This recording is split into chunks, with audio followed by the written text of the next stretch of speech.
Folks, Black Star Network is here. Hold no punches. I'm real revolutionary right now. Support this man, Black Media. He makes sure that our stories are told. Thank you for being the voice of Black America, Roland. Stay black. I love y'all. All momentum we have now, we have to keep this going. The video looks phenomenal. See, there's a difference between Black Star Network and Black-owned media and something like CNN. You can't be Black-owned media and be scared. It's time to be smart. Bring your eyeballs home. You dig?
Today is Friday, June 7, 2024. Coming up on Roland Martin Unfiltered, streaming live on the Black Star Network. Folks, we told you yesterday about the death of Anthony Johnson Jr. in a Tarrant County, Texas jail. The medical examiner has now ruled his death a homicide. Also, the overall May unemployment rate held steady but rose among the black community. We'll talk with economist Morgan Harper about that. Supreme Court justices released their financial disclosures. Who is the one you can fly him out anywhere you want on the weekend? It's Clarence Thomas. Wait till we show you how much money he's gotten in gifts. Let's just say he's gotten more than all of the other justices combined over the last 20 years. Talk about being corrupt. The Florida Supreme Court upheld Governor Ron DeSantis' decision to suspend Orlando area State Attorney Monique Worrell. Tonight's education segment, a summer camp that teaches financial responsibility in investing in the stock market, cryptocurrency, and real estate. Plus, what the hell is Dr. Phil talking about in his idiotic interview with Donald Trump? We're going to show you some of that stupidity. It's time to bring the funk. I'm Roland Martin Unfiltered on the Black Star Network. Let's go. He's got it. Whatever the miss, he's on it. Whatever it is, he's got the scoop, the fact, the find. And when it breaks, he's right on time and it's rolling. Best believe he's knowing. Putting it down from sports to news to politics. With entertainment just for kicks, he's rolling. It's on go, roll, y'all. It's Roland Martin, rolling with Roland now. He's funky, he's fresh, he's real, the best, you know he's Roland Martin now.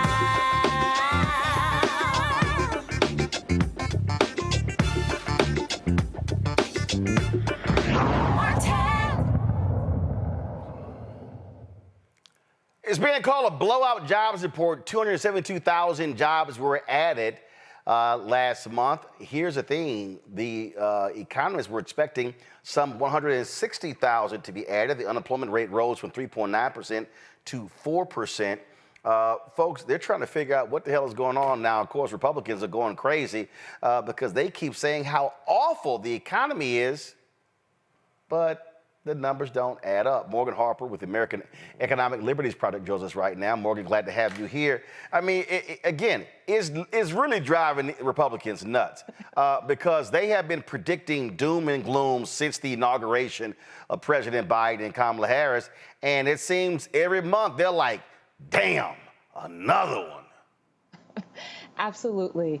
You know, we keep hearing these predictions of a recession, that, you know, President Biden, in investing so much in manufacturing, in infrastructure, in trying to, you know, lower costs or things, that he's just going to send the economy into haywire. And, you know, it doesn't seem to be the case based on this jobs data. Now, you noted that the black unemployment rate did tick up, as did the overall unemployment rate. But we're still, and this is a really important point, we're still operating in historically low territory. Just for context, you know, in the 2010s, you would see black unemployment rate 8%, 11% into 2015. And so these are still relatively low numbers. And like I always caution, you know, month to month, it's hard to interpret too much.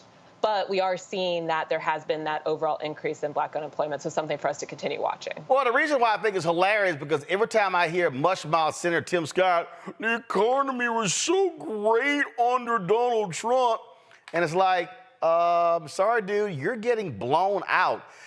6 million jobs created under Donald Trump, now in excess of, approaching almost 14 million under Biden Harris. I don't know what the hell economy that they're looking at. Yes, inflation is an issue, but we have to recognize price gouging among companies. That's why these major companies are dropping their prices, because they realize that customers are saying, the hell with y'all.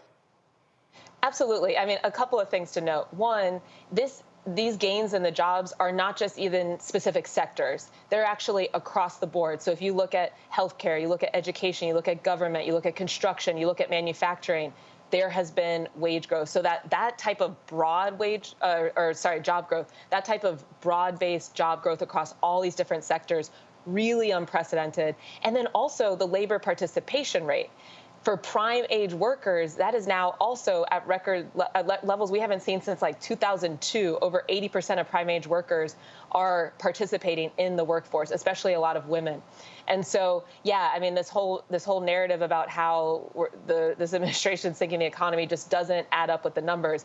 But yeah, you're absolutely right, Roland. I mean, these costs. This is the really important thing, though, especially as we are now in 2024, and everybody knows what that means for an election year. Is a lot of people, when you ask them about the economy, how's unemployment going? Are we in a recession? They're actually saying that, yes, we're in high unemployment territory and we're in a recession, just absolutely false impressions of what's going on economically. And that's a problem. And I do think it connects somewhat to these high prices that you've rightly identified in a lot of different market areas is due to price gouging. How do we know? Yeah, because now they're voluntarily lowering prices in groceries. But even on some of those areas where we've seen things like this oil executive that we now have evidence of that was colluding with OPEC and internationally raising oil prices, that were raising gas prices during the pandemic, that the Federal Trade Commission's been calling out, and we hope the Department of Justice will pursue criminal action against. Even gas prices now in 2024 are going down right as the summer is beginning. So we have to continue to also look at what is driving some of these high costs. For example, healthcare. I mean, I think that's one I hear a lot from people, that just the cost of healthcare, the unpredictability of what those costs are going to be, is a huge stress in their day-to-day economic lives. And that is something that connects to a whole series of monopolies throughout the healthcare ecosystem. We have pharmacy benefit managers that are just taking bribes, giving drug manufacturers these rebates and inflating the cost of overall health care. We have landlords that are raising rental prices and colluding to fix these prices to just see how far they can take us as renters and consumers to pay as much as possible. Not to mention a lot of the tech companies like Amazon that now also, through publicly available data, we know that they've been trying to also test the outer bounds of how much people can pay. Those are monopolies. Those require lawsuits often. Lawsuits take a while, but we have seen great progress in this administration in trying to hold some of this corporate lawlessness accountable to bring down these prices. Last point here, I think when you talk about what people are saying, and I just firmly believe this, I believe, yes, prices plays a part of that, but also when you've had nothing but negative media reporting for 3 years left and right, and then the constant barrage of negative data coming from conservative media, I think that skews a lot of those polls. Oh, absolutely. And as we know, I mean, once you get in one of these rabbit holes online because of these algorithms, which is why we need to break up big tech to get some control over the internet again. Yeah, once you get in one of these rabbit holes, then you're just going to get information that reinforces whatever perception you might have seen in that one article or that one clip you watched. And so it's true. I mean, it's really difficult, I think, to discern too much from polling. But I don't want to underestimate or somehow minimize, that things are expensive, and we got to continue to work on bringing the prices down. All right, Morgan, we really appreciate it. Thanks a lot. Great to see you. All right, thanks a bunch. All right, folks, got to go to a break. We'll be right back. Roland Martin Unfiltered on the Black Star Network.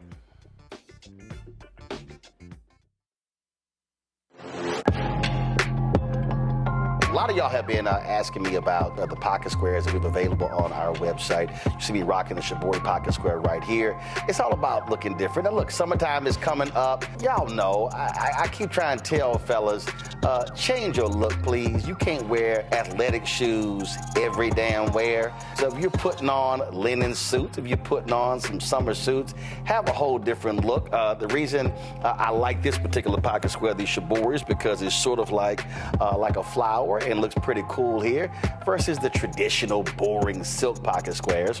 But also I like being a little different as well.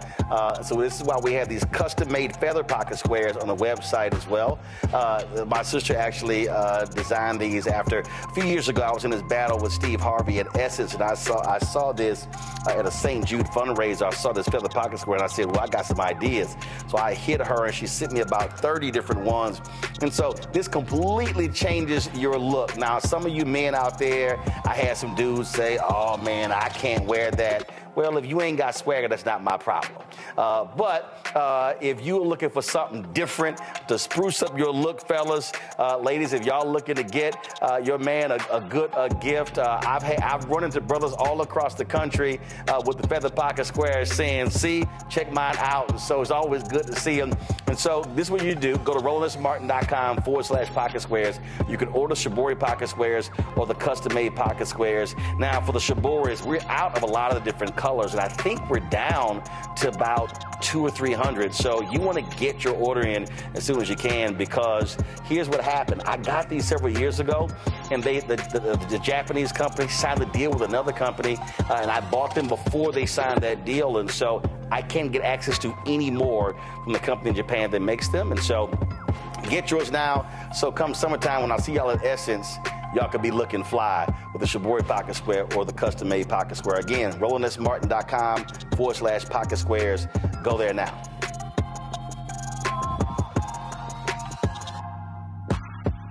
It's John Murray, the executive producer of the new Sherry Shepherd Talk Show. This is your boy, Earthquake. And you're tuned in to Roland Martin, Unfiltered.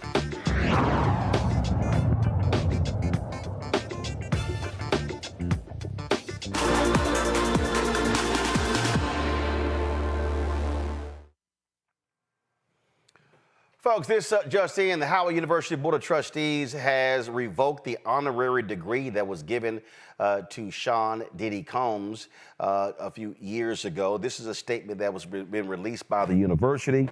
It says here, this is the statement. The Howard University Board of Trustees voted unanimously today to accept the return by Mr. Sean Combs of the honorary degree conferred upon him in 2014. The acceptance revokes all honors and privileges associated with the degree. Accordingly, the board has directed that his name be removed from all documents listing honorary degree recipients of Howard University. Mr. Combs' behavior, as captured in a recently released video, is so fundamentally incompatible with Howard University's core values and beliefs that he is deemed no longer worthy to hold the institution's highest honor. The university is unwavering in its opposition to all acts of interpersonal violence. The board has also directed the university administration to immediately take the following actions: terminate a 2016 gift agreement with Mr. Combs, disband the scholarship program in his name, return his $1 million contribution, and terminate a 2023 pledge agreement with the Sean Combs Foundation. No payments towards the $1 million pledge have been due or made by the Sean Combs Foundation as of this date. Therefore, no funds are due to be returned under the 2023 pledge agreement. Says the board and university administration has no further comment on this matter. I want to go to my panel here. Joining me right now, Matt Manning, of course, of Rush Attorney. He is out of Corpus Christi. Glad to have Matt on the show. John Quell-Neal with our own law firm out of Atlanta. Michael Imhotep, host of the African History Network show out of Detroit. All right, Matt, so let's go here. This is a decision by the Board of Trustees. So they're basing this based upon the video that came out. So does this then mean that, let's just say, people start looking at anybody else who gotten a previous honorary degree from Howard, and if they got arrested, if they were not even arrested, in this case, you have the video, he hasn't been charged with any particular crime, and so what do you make of this decision? I think it's a good decision. I think, they say the university's highest honor is this honorary degree. I would argue the highest honor is a degree from somebody like myself who went to Howard and earned a degree. But to answer your question directly, I think they should do this because, Frank, these honorary degrees are really PR a lot of times, PR stunts, and I think they've got every right to say. I could hear what they're saying. He gonna call on me and somebody's speaking, Roland. So I'm sorry if I'm a little disjointed, but in any event, I think that the reason they confer these degrees is to say we think this person exemplifies the values and, the spirit of our fair institution. And once they have clear evidence that somebody's not doing that, I think it's good for the university to say not only are we rescinding this degree, but we're sending their money back because we want to make a clear and unequivocal statement of our values and of the fact that we no longer want this, quote, dirty money. So that being the case, I think it's good that Howard has done this. Now, whether they realistically need to or have the bandwidth to go through and review every single honorary degree holder to see if he or she has done something questionable, I don't think that's really practical, and I don't think it's really necessary in this case, particularly because Diddy has not disabused anyone of the idea that it's him in the video. He's adopted that with his piss poor apology, and as such, I think Howard is completely within its rights to withdraw this honorary degree and send his money back. So I think they've done the right thing, and I'm proud that Alma Mater has taken this position. John Quell? As it relates to, the sad thing about all of this, number one, as it relates to the money for the university, is that the students that would be the benefactors of it now have $1 million less from a deserving student, right? That maybe could not afford to attend the university. Of course, the university can utilize additional efforts to gather monies in order to fulfill scholarships. But as a result of his decision making, there are students where the university is going to have to fulfill that gap of money. Michael.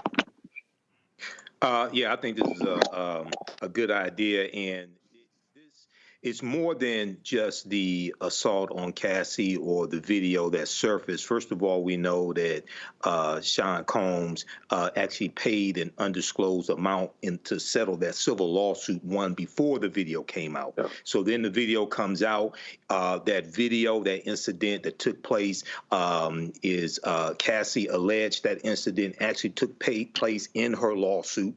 Then the video comes out. We see it. Then Sean Combs puts out a video actually apologizing for it and said he makes no excuses for it. So he admits to it happening. He didn't say it was his brother. He didn't say he was an imposter in the video. He didn't blame Cassie for what happened either. He said he was responsible for it. So, and then the other thing is, we know that he just sold his stake in Revoke TV, which he founded, and there are also several other civil lawsuits alleging sexual abuse by Sean Combs as well. So this is to be expected by Howard University. And I don't know if they're going to go through, I don't know how many other honorary degrees they've given to people who have video surfaced of them assaulting women and admitting to it, things like this, and have sexual assault lawsuits out there. I don't know. But if video surfaces, they may take those same actions as well.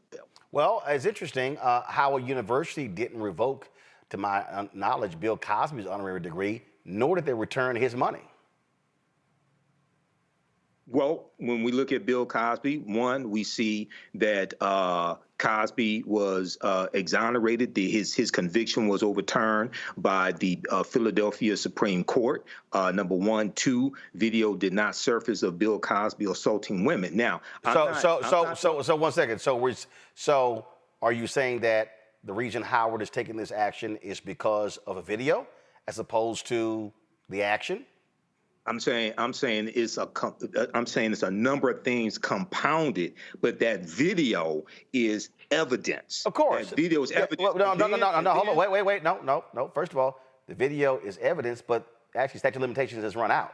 So again, I'm raising the point here is that again, and trust me, I think it's going to be raised with anybody else. Again, if you want to compare two high-profile individuals. When they were going through all the stuff happened with Bill Cosby, Howard did not revoke his honorary degree, nor and I'm going to show you nor return the money. And I'm going to explain the difference to you right now. What's the difference? Number one, in the statement that Howard just put out, they said no payments on the $1 million have been made. Number one. Number two, Bill Cosby said the sex with Andrea Constant was consensual. Okay, but here we'll go again. First of all, hold on. We know what he said. We also know it went through a particular trial. But here's the whole point. Whether any money had been received or not, again, in fact, when Howard students were complaining about some comments that Felicia Rashad made when she was defending Bill Cosby said, send my money back. Howard didn't do it. Right. Well, here there's no money to send back. No. Payments have been made according to their statement. Yeah, I understand that, but again, right. So I'm explaining the difference. No. I know what the difference is. The point is this here. Okay. Well, why'd you ask me what's the difference? No. First of all, I didn't ask just you. I asked 3 people, so it's not just you. Okay. So you one of 3. I'm answering. No, but you're one of 3 people. So again, right. so Matt, I'm going to ask you again. Howard did not take the action. Now you could say that's a different board of trustees, different administration. Your thoughts on the comparison of the two? I get what Michael was getting at regarding that with Bill Cosby. At least it had played out through the courts. And as far as I know, he never publicly came out and said he was guilty or otherwise did not disavow that the event had occurred. But I'll tell you directly, you can, I think, say both things are true. You can have a criticism of Howard for not rescinding Mr. Cosby's honorary degree and say they were right in this circumstance. And as I said earlier, I don't know that they practically need to do that in every instance, but I do think that it's worthy of criticism, right? If you're saying, look, the reason you're doing it this time is because it's high profile and there's a video and it looks worse and you didn't do it before when Mr. Cosby was found guilty prior to an overturning of his conviction, I think that's a fair criticism. Despite being a son of Howard, I think you're entitled to ask that question. But do I think they need to go back through and rescind every honorary degree? No.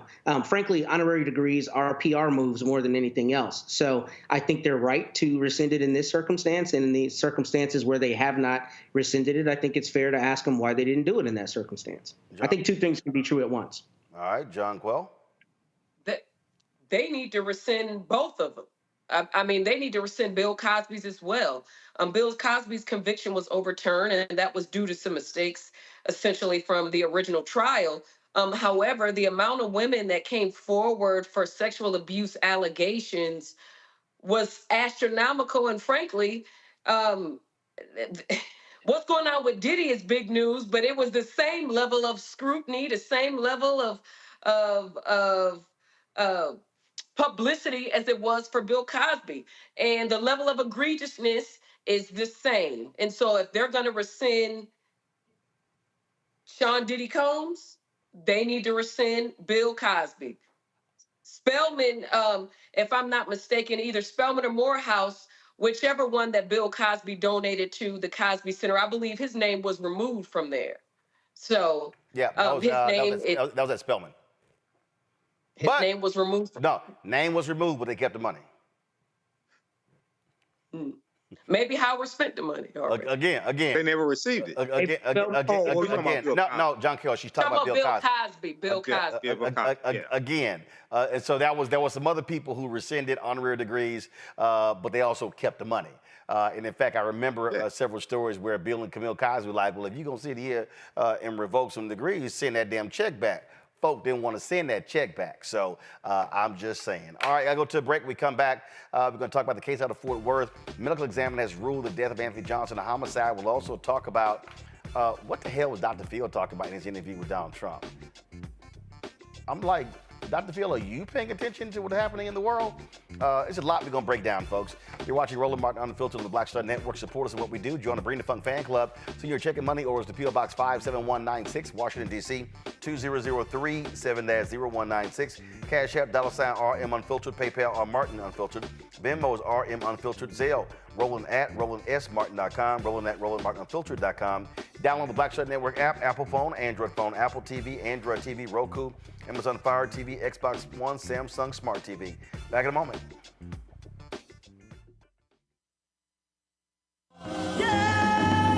Somebody's killing poor people, and it's going on. When COVID happened, poor people were dying at a rate already of 800 people a day.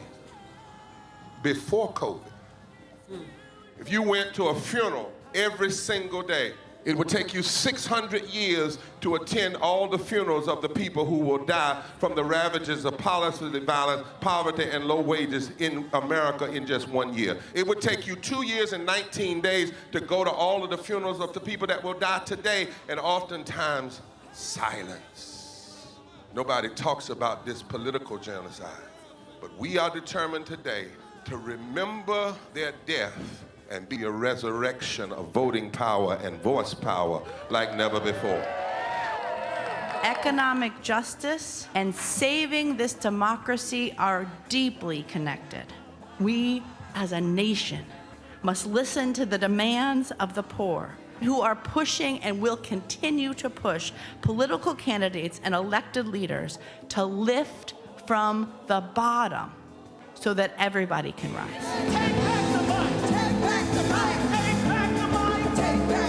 We are the poor, the marginalized, and the underpaid. And we are taking one step forward to say that everybody has a right to live. Poverty is not the fault of those who are impoverished. It is caused by those who make the policy. There are over 135 million poor and low-wage, low-income people in this nation. The biggest block of potential voters by far is low-income, low-wage voters. I can't afford medicine. Sometimes I have to skip because of the cost. The farm worker community is tired of the violence imposed upon us by greed, exclusion, and denial of basic human rights. Those folk that represented by that casket, poor and low-wage workers who are the most moral people in this country because they go to work every day believing, even though going to work is hazardous to their health.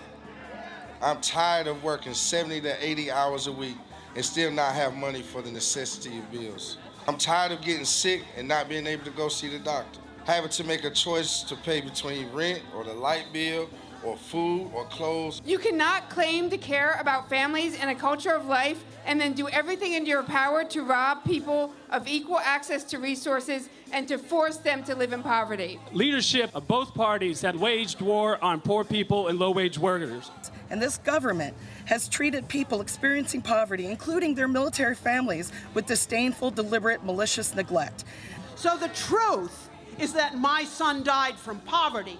We refuse to accept poverty as the fourth leading cause of death. The fourth leading cause of death in this, the richest country in the world.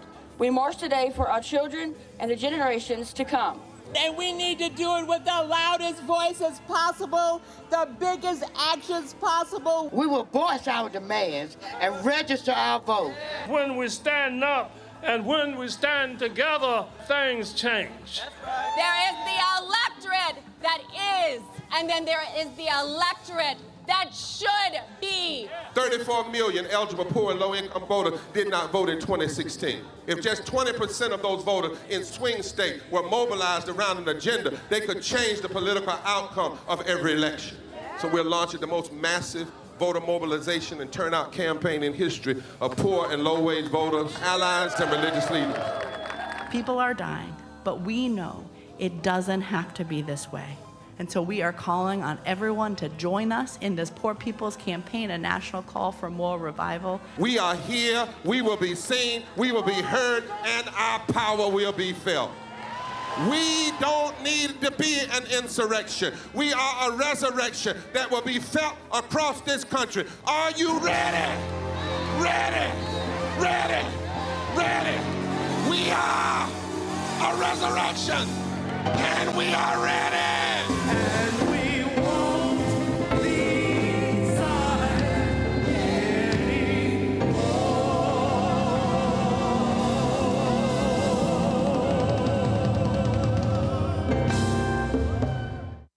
Hi, I'm Jo Marie Payton, voice of Sugar Mama on Disney's Louder and Prouder Disney Plus, and I'm with Roland Martin on Unfiltered.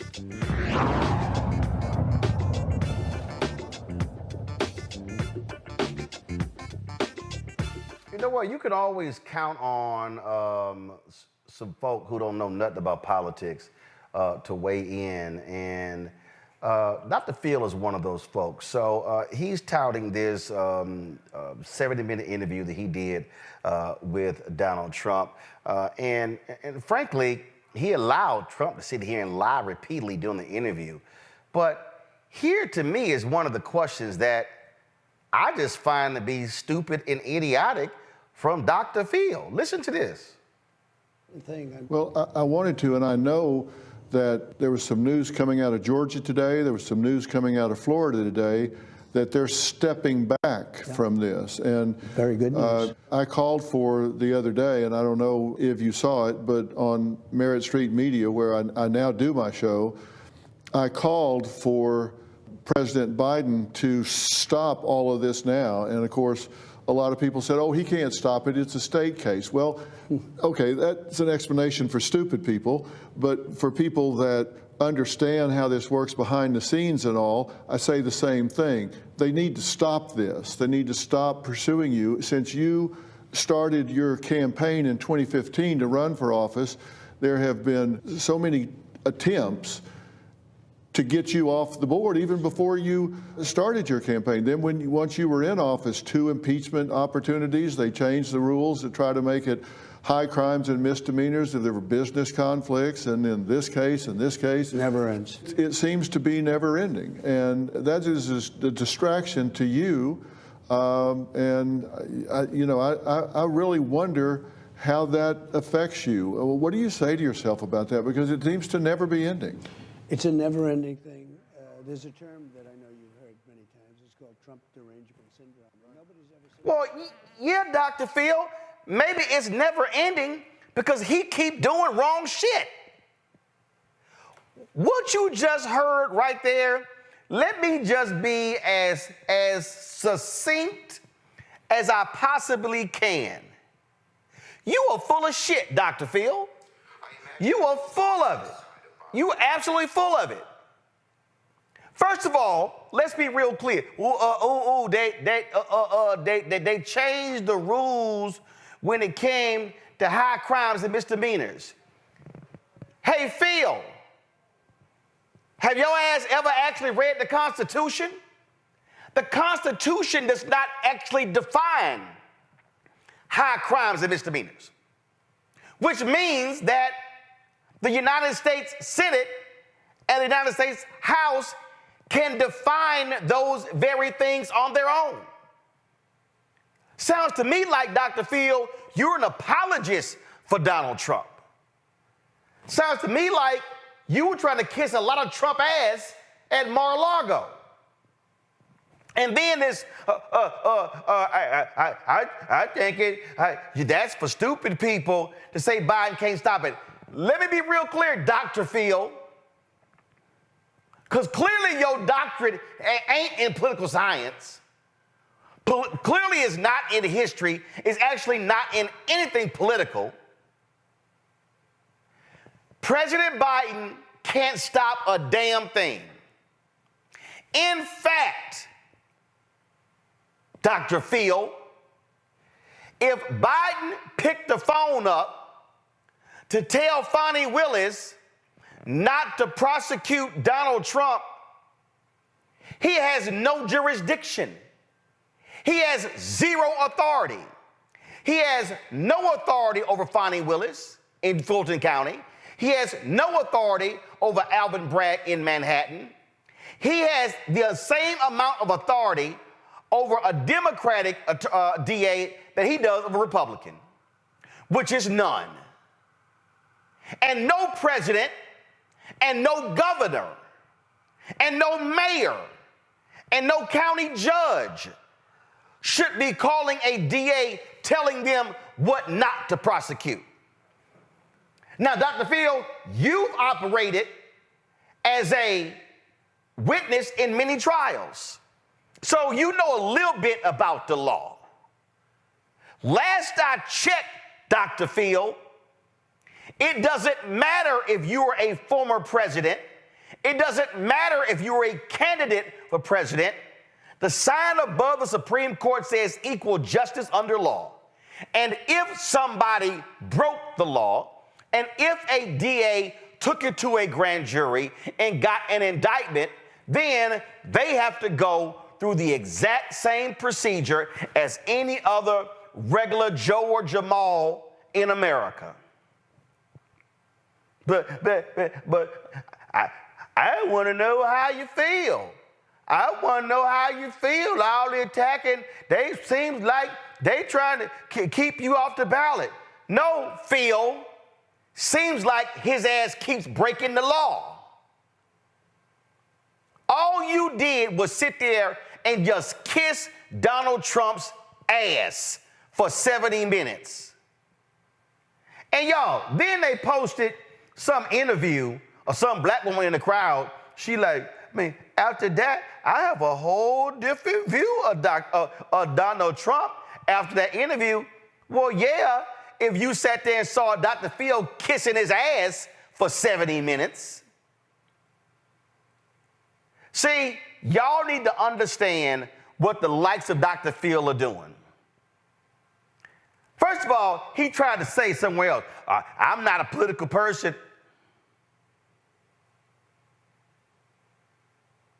Really? After the comments that you made? Now, Dr. Phil, come on. Anybody with a quarter of a brain know you full of crap for what you just said. And so, yeah, you're going to get called out for it. And it was totally BS. I mean, they sitting here, they sitting here coming after you, and it's like they want to take you off the board. How about this, Dr. Phil? Why didn't you say, hey, Donald, if you don't want to be prosecuted, stop doing prosecutable shit? How about that? That could have been your position, Dr. Phil. But no, you want to use your platform to absolve Donald Trump of his alleged crimes.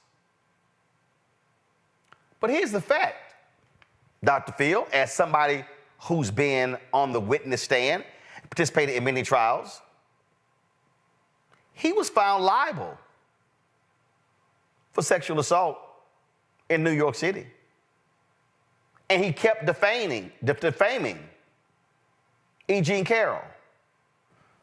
I'm sorry, did you admonish him? Did you tell him, why won't you listen to the law?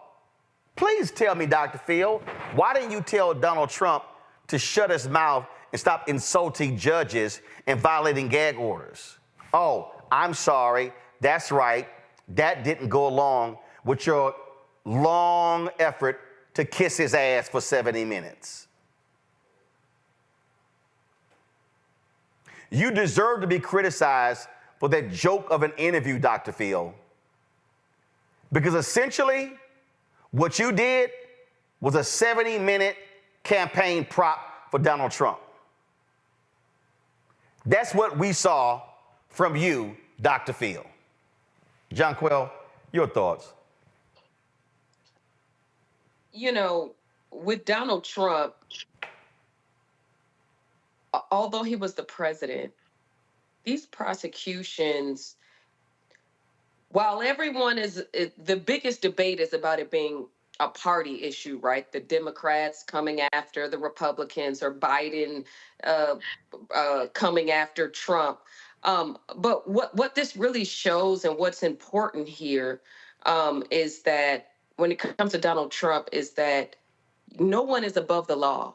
Even if you're the president of the United States of America, if you violate the law, if you break the law, then there are consequences to that. And you're going to be prosecuted as a result. And no one is going to drop the charges just because of who you are, what you're running for, or what your prior role was in the country. And frankly, you know, the president being the top person, the top man of the world, right? Because the United States is one of the most powerful countries in the world, right? We can't have tyranny running this country. And to Dr. Phil, that is begging President Biden to pardon him or to stop these prosecutions is really unfortunate that he's even making these kinds of pleas to the media, to online, to everyone else, because as you previously stated, the prosecutor has the discretion. Each state prosecutor, right, can make the decision on who they're going to prosecute in their jurisdiction. And so at the end of the day, he was just found guilty of 34 counts, okay, in that felony trial. And so at the end of the day, you've committed these felonies, a jury has spoken, and you deserve the consequences, as would any other ordinary citizen in this country. Here's what sort of cracks me up here. I mean, I'm talking about if y'all want to hear something that's a joke. Wait, let me play this one right here, because I just found this one to be unbelievably laughable for somebody who supposedly is a doctor in human psychology. Supposedly. Listen. I know you got a thick skin. You're not one of those people that's afflicted with the need to be loved by strangers. I get that. I think that's true. My question is not how do you do it. My question is why do you do it? Why do you, because let's face it, I mean, you're a billionaire, you got a great family, you're a very dedicated father. People may not see this in you a lot because you keep that kind of private. But my question to you is why do you subject yourself to this? How? I know you got a thick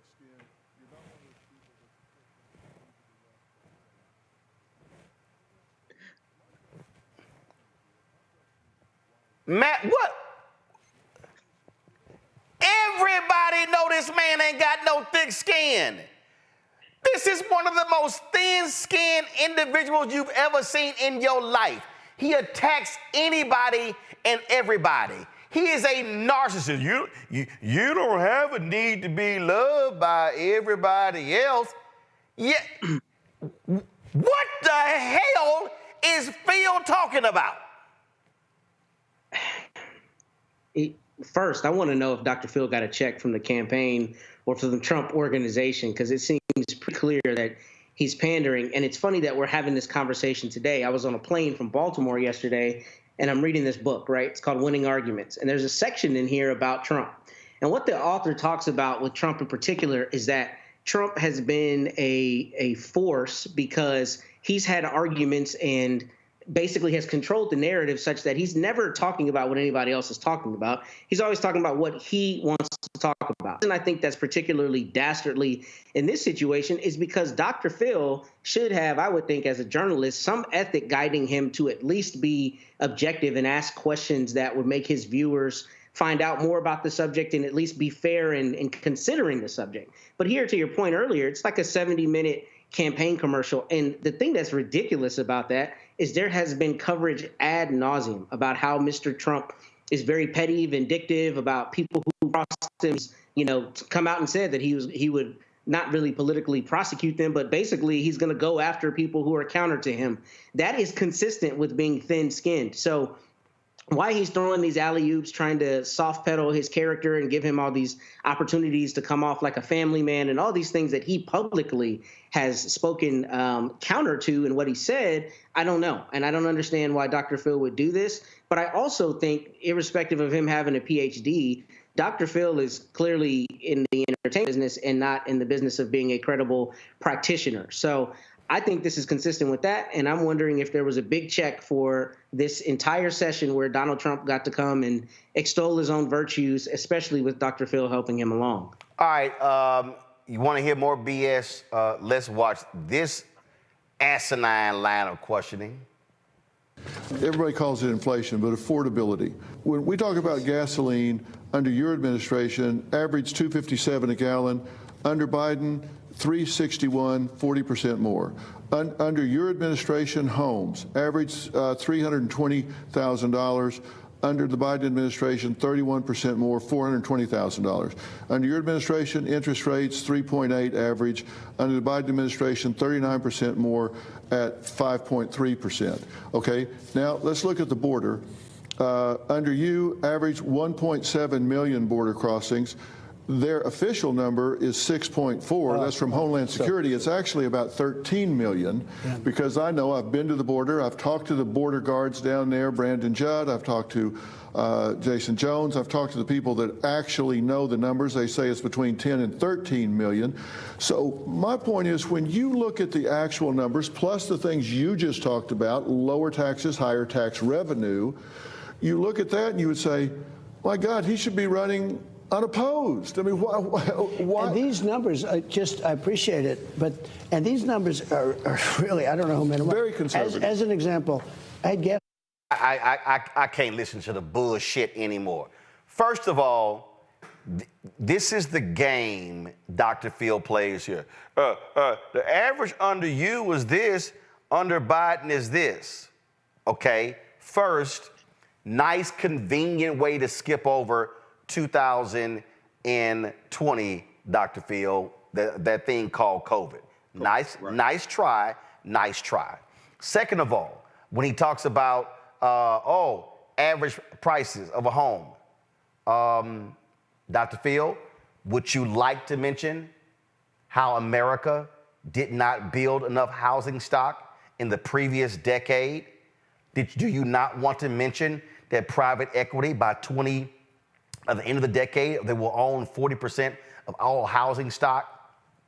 That kind of plays a role in all of this. Because guess what? I can show you actually that prices were lower under Obama. Because you know what? Oh, that's right. Because we had an economic recession because the housing market crashed in 2008, 2009, and 2010. Oh, wow. Those things are called facts. And so what Dr. Field tried to do right there, Michael, was give this bullshit false equivalency. I don't understand. If those things were so great, you should be running unopposed. We should just be sitting here hand delivering the cake to you every day because, my God, when you were there, the world was just flat out amazing. Why are we not just kissing your feet and washing your feet and praising you, dear leader? That's what Dr. Field sounded like. Yeah, he did. And, you know, what's interesting is that Donald Trump inherited a relatively healthy economy. Not relatively. No, he inherited an economy that was completely rebuilt after the destruction of Bush in 2007, 2008. And it was 3 years of hell under Obama in 09, 10, and 11 to get to a thriving economy in 12, 13, 14, 15, 16. Right. Yeah. It was the unemployment rate was 4.7% when Donald Trump came into office. He inherited a healthy economy. And for evidence on this, the article from NBCnews.com, Trump says he built a great economy. Numbers tell a different story. So it's interesting when Dr. Field wants to just compare the interest rates and compare the price of gas and things like this. He doesn't start with, you inherited a healthy economy from Barack Obama and Joe Biden. And then also... And he doesn't say, and you handed Biden an economy that sucked. Exactly. Donald Trump is the only president that lost more jobs than he created. He lost 2.5 million jobs. No president has lost more jobs than were created since Herbert Hoover, okay, in 1932. The other thing is... Wait. Before I let you... I just reminded me. Mm-hmm. How you gonna cite numbers and go, but the real number is 13 million because I went down there. Yeah. Oh, so what you do? You like, 1, 2, 3, 4, 5, 6. I mean, so I'm sorry. So you gonna cite numbers, but then go on border crossing. Well, they say it's 6, but it's really 13 because I went down there, and I talked to the people down there counting. So, so we should believe that number and the other number. Go ahead, man. That looked more like a Fox News propaganda interview. But the other thing is that during COVID, when you had shutdowns in various states and nobody was driving, right? The price of gas plummeted because demand dropped. So it looks like he's averaging those. Hold up. Mm-hmm. Demand didn't just drop. Yeah. What? Nobody driving. Right, exactly. We drove oil prices down. I live 45 minutes from D.C. Right. I'm used to sitting in traffic. It was a damn ghost town driving in every day. What? I have never in my life, I will never forget 2020 and half of 2021. It was like, damn, where did everybody go? So, of course, Dude, he just sat there again. But this is what happens when you go, well, the numbers are this and the numbers are this, and so this is apples, this is apples. No, it's not. It's a lot of stuff you leave out trying to sit here and craft the argument. But what got me, Michael, was you should be running unopposed. Yeah, well, he totally left out that whole insurrection thing when Donald Trump tried to overthrow. Oh, my bad. Yeah, that's just domestic terrorists to attack the U.S. Capitol, and they assaulted over 140 police officers. He just conveniently left that whole thing out. But the other thing is, you've talked about it here on the show, Roland. Under President Joe Biden, you have a record amount of oil production that the U.S. is doing at the same time.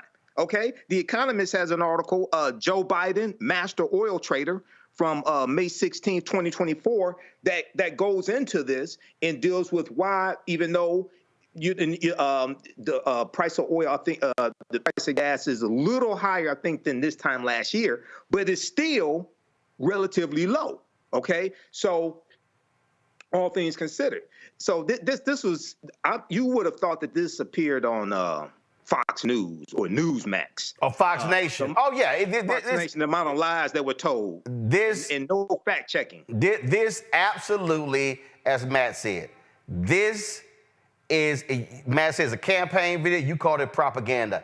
That's all this is. Dr. Phil has absolutely no credibility with me talking politics after this joke of an interview with Donald Trump. I mean, it's abundantly clear. Absolutely. It's abundantly clear. And so his line of questioning, all the stuff he laid out, and I'm just sitting here going, and we supposed to believe your ass? And your Merritt Street media? Nah, we ain't believing that trash. It was an absolute joke. And hold on, let me see if I can find that damn clip of the black woman they had in the audience. You know, I just had a whole different view of Donald Trump. After watching that interview, yeah, because all you watched was an ass-kissing interview. Hold on, here's this here. Hold on, let me set this up. I mean, I don't know who the hell this sister is, but if she was in my family, man, we'd be cussing her out at Sunday dinner. Listen to this nonsense. Come on, pull the audio up. So watching your interview today, I think it actually gave me an interpretation that I've never had of him before. And us not seeing him more, it actually kind of hurts people on judging him. I guess if that's what the media wants to do, then they're doing a very good job at it. Yeah, you bet. All right. What? Us not seeing him more. And Dr. Phil, Dr. Phil, you bet. The man lies every damn day. Every damn day. And here's the other deal that, and I would love for Dr. Phil to want to address this question. What was up with all the jump cuts in the interview? What was up with all, because matter of fact, some people have posted, let me play this clip right here. Let me find it here. So like when we do interviews, I don't cut stuff out. You talk beginning to end. But hold up, here we go. You'd be the first one. No, okay, now y'all just watch this right here. What's up with the splicing? Okay, watch. You'd be the first one to do it. I know you. You'd say, what? Let's get rid of these. You know the money they save and the danger they save? And look at this map that... You'd be the first one to do it. I know you. You'd say, what? Let's get rid of these. You know the money they save and the danger? Folks are talking about in terms of how it was edited, stuff along those lines. Again, just understand, y'all, this is what you call absolute propaganda. And then Dr. Phil wants to say, oh, no, I'm not picking sides. I'm not he's giving all these, oh no, I don't do those things. No, I'm not even involved in politics. I just want the world to come together. In fact, y'all, this is literally what he said 3 days before he decided to go talk to Dear Leader. Listen to this.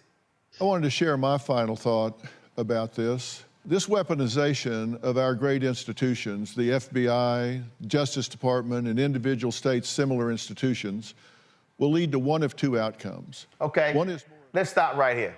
So first of all, you already are using right-wing talking points by saying it's the weaponization of the Justice Department. I'm sorry, do we want to remind Dr. Phil who tried to actually fire a number of officials? That was Trump. Who ordered, and several of his top lieutenants in the DOJ said, we will resign if you make this move. That was Donald Trump. This is the man. Really, Dr. Phil? Oh, the weaponization against him? Okay, a little more BS, y'all. From the other side, tit for tat. That may seem deserved, but it is not the right way forward for America. The other is what I call on you to demand from your politicians today, an end to this craziness in order to save the soul and sanity of our country. The Pope has actually given us the right approach in his new book when he says, we are all brothers and sisters, and there must be no resentment among us. For any war to truly end, forgiveness is necessary. That is true of any war, including our current cultural war. We need our Justice Department to return to the business of meting out justice and not running the political agendas of those currently in power, blindly. So the DOJ, so help me out, Dr. Phil.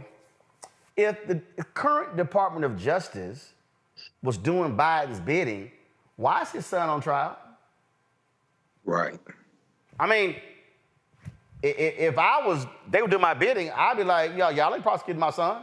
Oh, remember when Biden said, remember when Phil said that Joe Biden could pick the phone up and end these trials? How would Dr. Phil like it if Biden said, y'all ain't prosecuting my son in this? Oh, you would have a problem with that, huh? Right. Ain't that interesting? Biden has come out and said he will not pardon his son if convicted. Donald Trump said he will pardon every single person involved in January 6th. Mm-hmm. But you, Dr. Phil, say we need to get back to doing the job. Okay, just a little more of the BS from Dr. Phil. Wait, can I ask a question first? Convictions, warranted or otherwise, and attacking political opponents. That requires a very few important things from each of you, from all of us. Finding your voice, forgiveness, and focus on the way forward. Okay, he just said forgiveness and focus on the way forward. Yeah, 3 days after this, in his interview, Donald Trump promised retribution against his enemies. I didn't recall Dr. Phil quoting the Pope at that time. I didn't recall Dr. Phil telling him, you know what, that's not right, that's not fair, that's not just. You should be extending grace and mercy. Oh, I'm sorry, we can't use grace and mercy against somebody who holds the Bible upside down. Back to Dr. Phil. Forgive them, for they know not what they do. Forgiveness, and at the same time requiring better. We are not some banana republic, for God's sakes. What are we going to do next? Have a Putin poisoning posse? Okay, all right. So first of all, let me help Dr. Phil out with something. When you say the phrase banana republic, do you know where that came from? That phrase came from the United States helping overthrow countries largely in Latin America because of the folks who own banana plantations. Yeah, that's how we also took over Hawaii and it became a state. Just read Stephen Kinzer's book, Overthrow. Now, let me help you out, Dr. Phil. In a banana republic, there ain't no trial. They go from pick you up to execution. So the reality is, Donald Trump had due process. It actually happened. So when y'all throw these phrases out, we're gonna be a banana republic, that's actually not what a banana republic is when you actually get to present a defense. So you might want to actually study the phrase banana republic, Dr. Phil, before you just start talking like Sean Hannity. I got to put just a little bit more of the stupidity.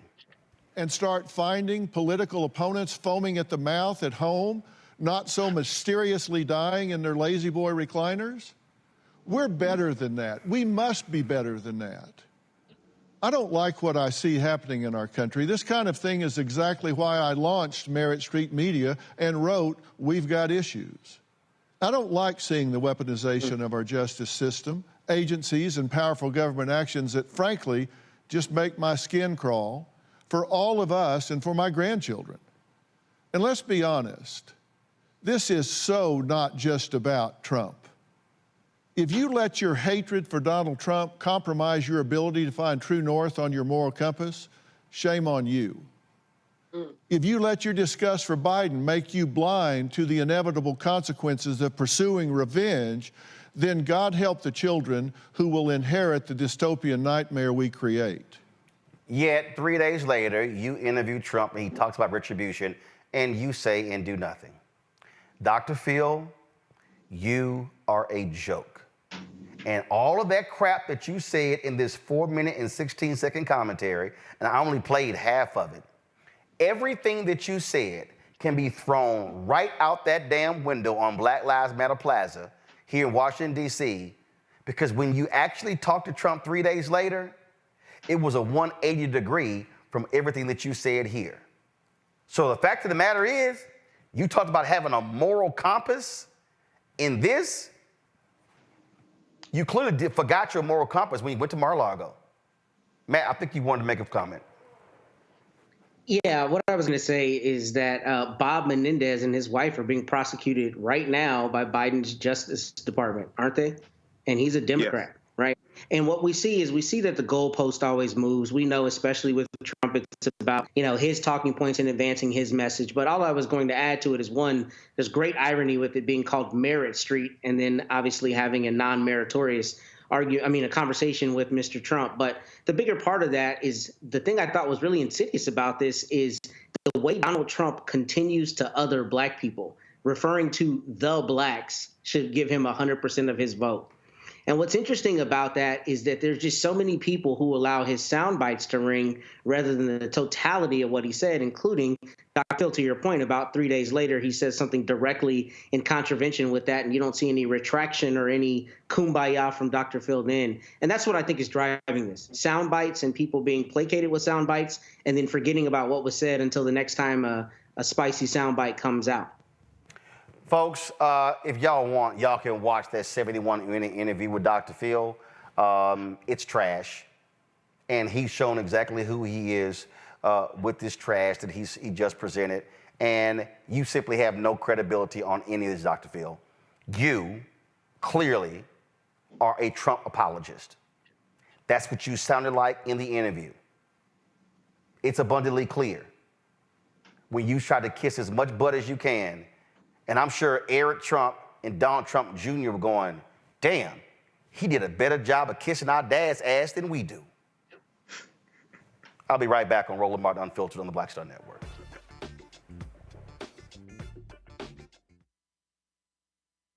Now streaming on the Black Star Network. If you look at all of the best mans, the movies, and then, of course, the series on Peacock, why do you think it resonated so well? Well, I think it's a reflection of us. I think it's a reflection of authentic black people, the way they see themselves. And in some instances, aspirationally so.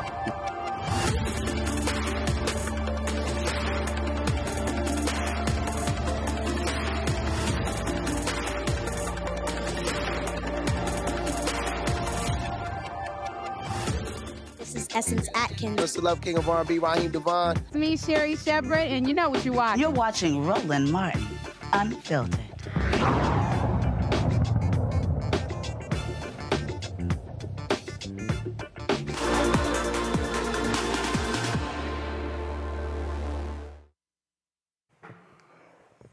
Folks, the breaking news out of Tarrant County, Texas. The medical examiner there has ruled that the death of Anthony Johnson Jr. has been ruled a homicide as a result of asphyxiation. Now, we talked yesterday with his parents. He spent 8 hours in the Tarrant County jail before he was, frankly, assaulted by jail guards there. Now, this decision comes in, this ruling comes in. This here is some of the surveillance video here. You've heard the sheriff offer excuses. 66 people, let me say it again, 66 people have died in the Tarrant County jail in the past 7 years. 66 people. And we showed you the family members as they appeared at County Commissioner's Court, demanding action. And now we have, today, this decision from the medical examiner saying this was a homicide. This here is a statement that was released by Tarrant County Commissioner, one of the Tarrant County Commissioners, Elisa Simmons. We've had her on the show. She says here, another heart-wrenching jolt for the family of Anthony Johnson Jr. came today with the Tarrant County Medical Examiner's release of Mr. Johnson's autopsy results. The manner of death in Mr. Johnson's Tarrant County jail death has been ruled a homicide. The cause of death was determined to be both mechanical and chemical asphyxia. I extend my sincerest condolences to Mr. Johnson's parents, siblings, and the entire family during this incredibly challenging time. I am saddened by the determination, yet I am not surprised by it, considering what we all witnessed in the partially released video. Each and every individual who had a role in causing Mr. Johnson's death should be held accountable for their actions or inaction. The accountability I am calling for includes the filing of applicable charges for all involved, to include detention officers, supervisors, and medical personnel. The shocking tactics displayed in the limited video that was released make clear that Sheriff Bill Wayborn is ultimately responsible for this tragedy. I repeat my call for the sheriff to release all remaining video footage that captured the excessive force death of Mr. Johnson to Commissioner's Court members, followed by release to the public. As county executives, the first question we must ask and answer is, could this have been avoided? I look forward to next week when I have my initial meeting with the United States Department of Justice. I'm committed to supporting efforts to ensure the Sheriff's Office is seeking and implementing best practices. Until such time, I believe the Tarrant County Jail could benefit by a review by the U.S. Justice Department. Darrell Washington is the family attorney. Darrell joins us right now. Look, we had y'all on just 24 hours ago, and now we have this determination from the medical examiner. What was the response of Anthony's family? It was shocking, Roland, and I would say shocking because, you know, we all have seen throughout the country, whenever you have these type of deaths, typically a medical examiner would come back with a ruling that is not consistent with the evidence that's been viewed by the family. But the family knew all along, just looking at that partial video, that what happened to their son was murder. So I will tell you, when we gave them the news, it was like them receiving that very first call when they learned that Anthony was dead. So it's been a very difficult day for the family. And again, you're going to have the sheriff now you got to deal with a medical examiner. Hey, not elected. It's all about the science. Now they have to now deal with this being a homicide. Medical examiner didn't say accidental overdose, didn't say, oh, you know, something else. No, they ruled homicide. That's called murder. It's clear, Roland, and let me just point out something to you, and it's, you know, all the things that happened is not pointed out to the public yet, but these jailers actually use pepper spray. And a couple of inmates actually came and gave statements that these jailers took the pepper spray and sprayed it directly into his mouth. That's the manner in which they treated him. Wow. So this is why a lot of this video has not been released. And when you see this video, as we said all along, people are going to be totally outraged. And this is the reason why they don't want this video to be released, because we know, Roland, and we've seen it all across the country. If there's video footage that shows what law enforcement officials are doing is proper, that video is released immediately without any hesitation. But whenever there's any type of video footage that shows what they did was wrong, then they want to hide behind an investigation. But this video has not been shown for much too long, and it is time for the public to see what's been going on in Tarrant County Jail. And listen, what's going on in Tarrant Jail is happening in the state of Georgia, it's happening in Florida, it's happening all throughout the country. And now we're going to see what Mr. Johnson has been saying all along. We don't want the death of Anthony to be in vain.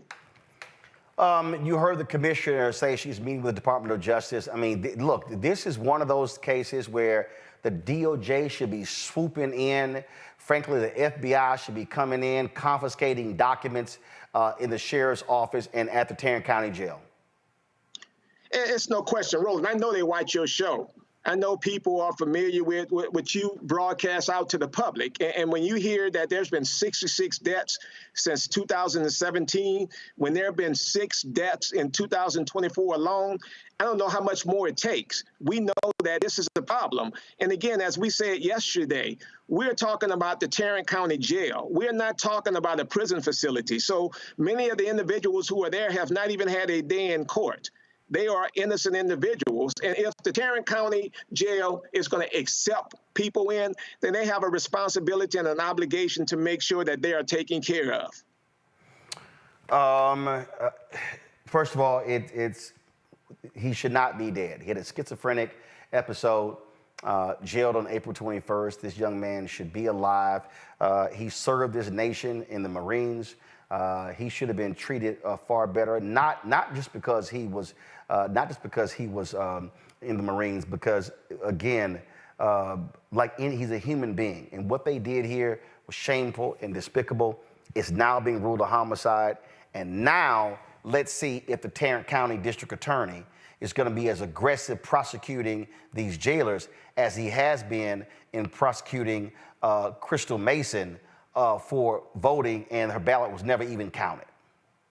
Yeah, and you're absolutely right, Roland. And we've had a number of meetings with them, and I feel very confident now, Roland, to be able to say to know that there are going to be some individuals who are going to be arrested for the death of Mr. Anthony Johnson. The question now is how many individuals are going to be arrested.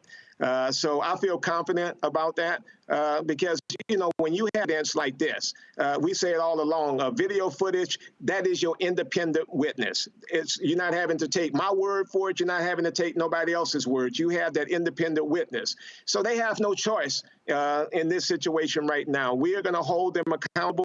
I feel confident right now that they are going to go forward. And I do believe, Roland, next week, as early as next week, at least 2 individuals should be arrested for the death of Mr. Johnson. Well, we certainly hope so. Daryl, we really appreciate it, man. Thanks a lot. All right. Thank you, Roland. Going to a break. We'll be right back. Roland Martin Unfiltered on the Black Star Network. When you talk about blackness and what happens in black culture, we're about covering these things that matter to us, speaking to our issues and concerns. This is a genuine people-powered movement. There's a lot of stuff that we're not getting. You get it, and you spread the word. We wish to plead our own cause. Too long have others spoken for us. We cannot tell our own story if we can't pay for it. This is about covering us. Invest in black-owned media. Your dollars matter. We don't have to keep asking them to cover our stuff. So please support us in what we do, folks. We want to hit 2,000 people, $50 this month, raise $100,000. We're behind 100,000, so we want to hit that. Y'all money makes this possible. Checks and money orders go to P.O. Box 57196, Washington, D.C. 20037-0196. The Cash App is $RM Unfiltered. PayPal is R Martin Unfiltered. Venmo is RM Unfiltered. Zelle is Roland at RolandSMartin.com. What's up, y'all? This is Wendell Haskins, a.k.a. Win Hogan at the original T-Golf Classic. And you know I watch Roland Martin Unfiltered.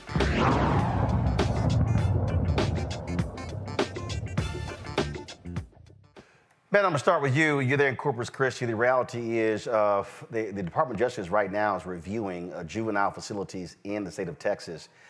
66 people have died in a jail in 7 years. As I said, DOJ, FBI should be swooping in any day. That is unbelievable. Yeah, it's unbelievable, and they should be swooping in to review what's going on in Tarrant County.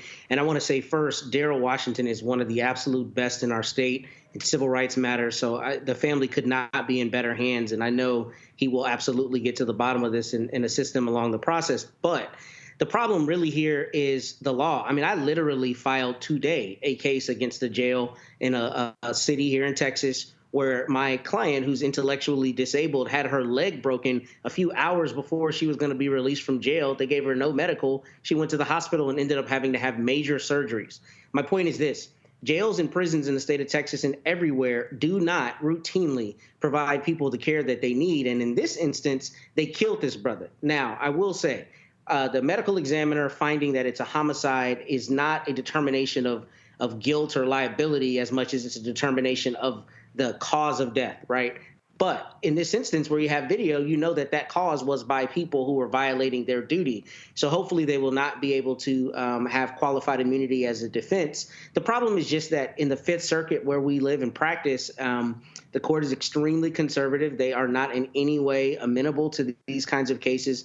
And the legal hurdles are difficult, despite the moral reality being it's clear that this family should be compensated and we should not be having this conversation. That jail has a serious problem, and a lot of jails around this state have a serious problem because people die in droves. In fact, the Texas Observer did an article a few years ago where they chronicled all of the deaths in Texas jails, and one of my cases was a part of that story. I'm still litigating that case. And I was baffled, despite having multiple cases like this, at the extraordinary number of people who die in jails and in prisons. And this, to me, ends up needing to be a legislative issue, because what happens is families have to climb the same Mount Everest to hold somebody accountable, no matter how clear the evidence is. And here, when you have 6 jailers not only jumping on this man, but also using pepper spray, which they know can cause asphyxiation, this Tarrant County DA needs to absolutely prosecute these people. And frankly, if he doesn't bring prosecutions, I think DOJ needs to look into his office, because we've talked a lot about how his office is pursuing an asinine case against Crystal Mason, despite her being absolved by the higher courts. But here you have a dog pile, and you have a gentleman who lost his life during a mental health episode, and that's the corollary to this. These jails and prisons have woefully inadequate resources as it relates to mental health, and people who are in jails and prisons routinely die because of adverse responses to mental health situations. So we are in a crisis point in this country, and here in the state of Texas in particular. And the fact that 66 people have died in 7 years, and this commissioner is still issuing PR to this extent is a travesty. I hope this family finds justice, despite how difficult the legal hurdles will be. Michael, not a single word from Texas Governor Greg Abbott or Lieutenant Governor Dan Patrick. These right-wingers won't say anything, probably because Tarrant County is the last large county in Texas that Republicans still control. Yeah, they probably won't say anything about this. And we know Greg Abbott also gave a pardon to the man that killed a Black Lives Matter activist as well. So, yeah, this is a tragedy here. And I really want to hear what is the jail's excuse for the death. And we know that 2 of the officers at the jail were fired but then reinstated. As well behind this, reinstated by Tarrant County Sheriff Bill Wayburn. And, I want to get more. I've read a couple of articles on this, but I want to get more reasoning behind why they've been reinstated. They're on paid administrative leave right now. So, yeah, this is extremely troubling. I agree the Department of Justice, if they're not already investigating this, they definitely need to investigate this, as well as the 66 deaths since 2017, because that's just that's just unacceptable with that. And yes, there's lacking when it comes to mental health in prisons, but also in county jails, as well as lacking when it comes to medical services also. So this is something that we definitely have to address. John Quayle, this DOJ has been very aggressive in investigating prisons, jails, putting wardens and corrections officers in prison, far more than under Donald Trump, even more than under President Barack Obama. Again, this is a situation where they need to move expeditiously against what's happening there. 66 dead in 7 years, that is an absolute outrage. It is an absolute outrage, and just to keep it real here with everybody, a lot of our jails in the United States are not properly maintained. Specifically here in Atlanta, Georgia, in the Fulton County Jail, at least seven people have already died this year due to overcrowding, due to the conditions. When we're talking about mental health and not having the proper facilities, we're in a mental health crisis just generally. I mean, there really isn't anywhere for anyone with mental health issues to go. When I was a former prosecutor, just like education, mental health is directly tied to crime. And a lot of defendants coming through the criminal justice system had mental health issues. However, there really wasn't anywhere to send them. You know, there was a mental health court, but they're outside of holding them for 48 hours or 72 hours. We are in a real crisis as it relates to facilities and treatment for those suffering from mental health issues, period, and specifically in the criminal justice system. And frankly, you know, just as Attorney Washington stated earlier during the course of his interview, is that the jail houses people that are awaiting trial, right? So they're presumed innocent. And so you have these defendants who are here that have not been convicted, but they're dying. And this crisis is so major to the point where, you know, I'm glad that the Justice Department is being more active now than what it has in past years. And could it be that the number of deaths are increasing over the years?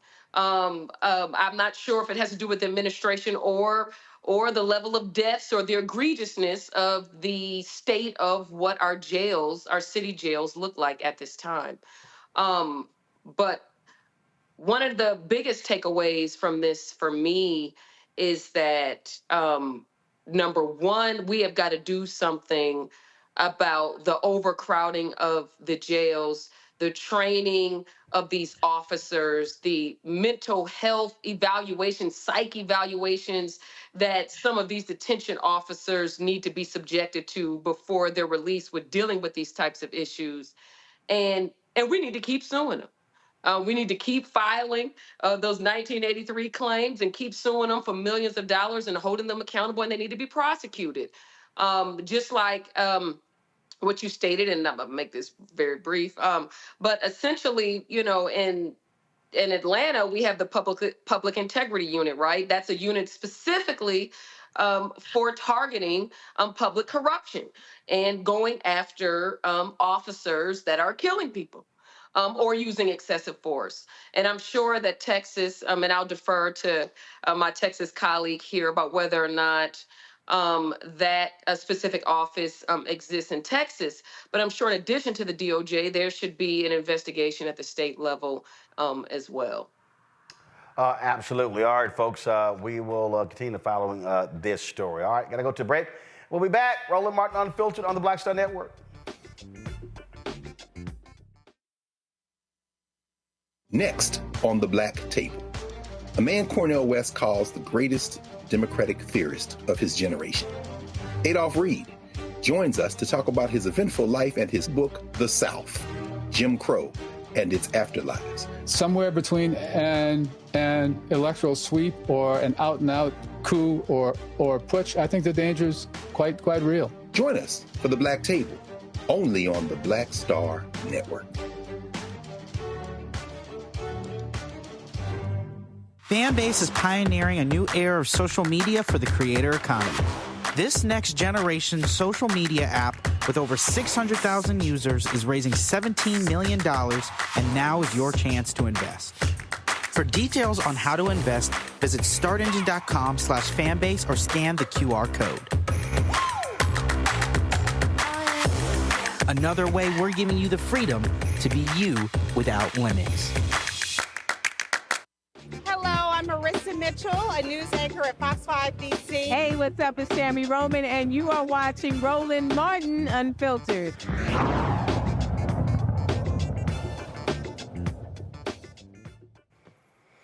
All right, folks, welcome back to Roland Martin Unfiltered. The Florida State Supreme Court says Governor Ron DeSantis' decision to suspend State Attorney Monique Worrell was not too vague. The 6-1 decision keeps Worrell out of a job. She is running for office in November to regain her Orlando area position. She claimed the reason DeSantis suspended her was too vague and his decision infringed on her prosecutorial discretion. DeSantis appointed 5 of the justices. The court's sole dissenting opinion by Justice Jorge Labarga said that the 20 states attorneys need prosecutorial discretion to address the challenges in their respective jurisdictions, since Florida is such a large state with a varying geographic and cultural influences.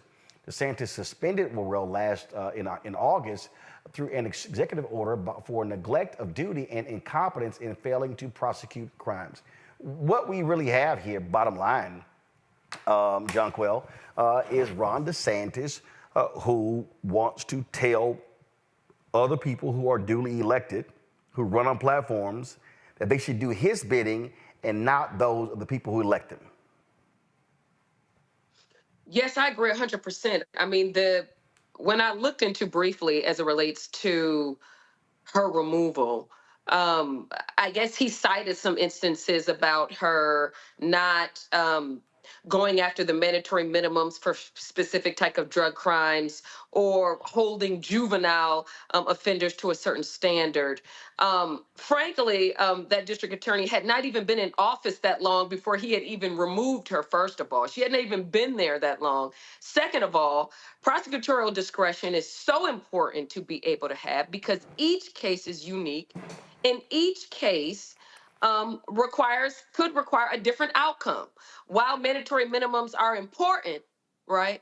But we do know that in a lot of these drug cases, that you see these kind of outlandish, disproportionate sentences akin to someone that has killed somebody. Okay, and so it's just interesting that he removed her during the course of period of time when he was running for presidential election, which he subsequently is no longer in that race. But secondarily, she was the second Democratic prosecutor that he had removed, the former one having stated that he would not prosecute abortions. And so it's really being reflective of a Republican agenda when really the district attorney's position is so important. It ensures the safety of everyone. There's a time where politics, it has to be set aside, and it has to be set aside in the name of the safety of the citizenry and in pursuing justice. And so it's really, really unfortunate. But it's my understanding that she's running again, and I wish her the best in that race. Here, Matt, is elections have consequences, and this is a right-wing thug who wants to force everyone to do his bidding, and this is the second state's attorney that he suspended. Yeah, and I think Jonquil hit the nail on the head in most respects. The only thing I'll really add to that is a couple things. The first is this is a legal problem insofar as in the state of Florida, the governor has the right to suspend this state's attorney, right? Whereas in the state of Texas, the only way you could do that is via a removal lawsuit, which I've talked about here on the show. To that end, your point is well taken, particularly as it relates to legislators, right?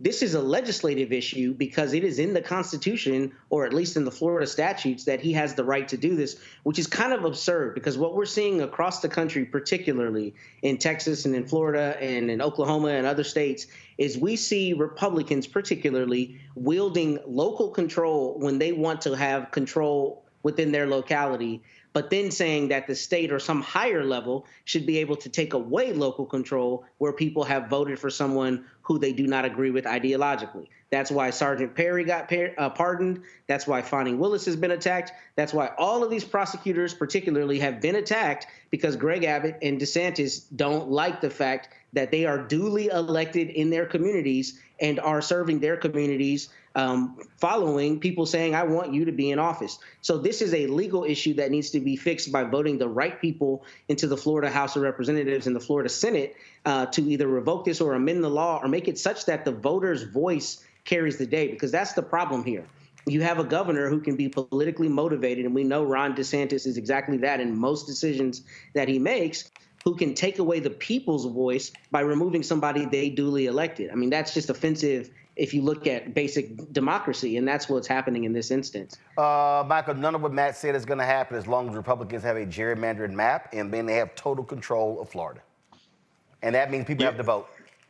Absolutely. That's what I was about to say. This is why elections have consequences. This is why elections are so important. We have to understand how to weaponize our vote. You don't vote for exercise, you vote for power. They're exercising their power. They're using their power over you in this anti-black state. And go back to 2018 when Andrew Gillum, Mayor of Tallahassee, ran against Ron DeSantis, and you had some African Americans in Florida who said they weren't voting for Andrew Gillum because he didn't have a black agenda. And I say Ron DeSantis has a black agenda. He has an anti-black agenda. And the anti-black agenda is even worse than not having a quote-unquote black agenda. And we see what Ron DeSantis is doing.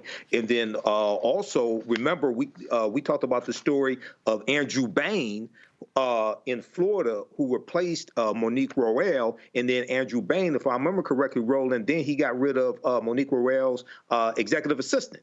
Am I correct on that? Yes, several top staffers. Yeah, and several top staffers and the executive assistant as well. So this is a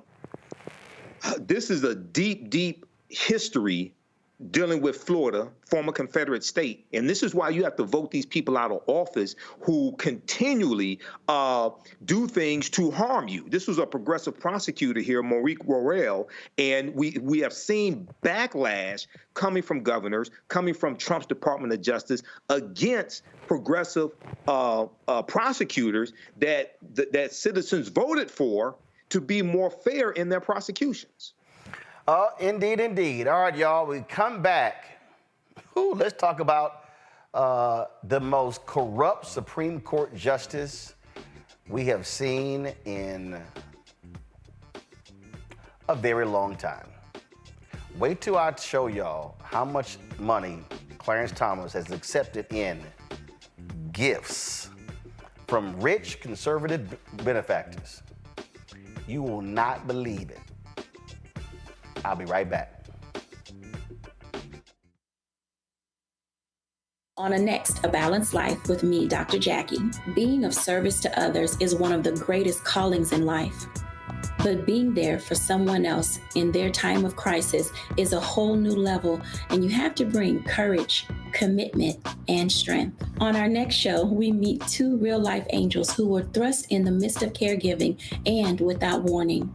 And he was looking strange and couldn't cut his meat. And it was very odd. And I said, well, what's wrong? And he says, I think I've had a stroke. And so, of course, it scared me. And we literally got in the car and he walked into the hospital on a Thursday. And by Saturday of that same week, he lost all control of his left side. The blessings, the challenges, and the way they maintain their balance, all next on A Balanced Life on Black Star Network. Hey, what's up, y'all? I'm Devon Franklin. It is always a pleasure to be in the house. You are watching Roland Martin Unfiltered. Stay right here.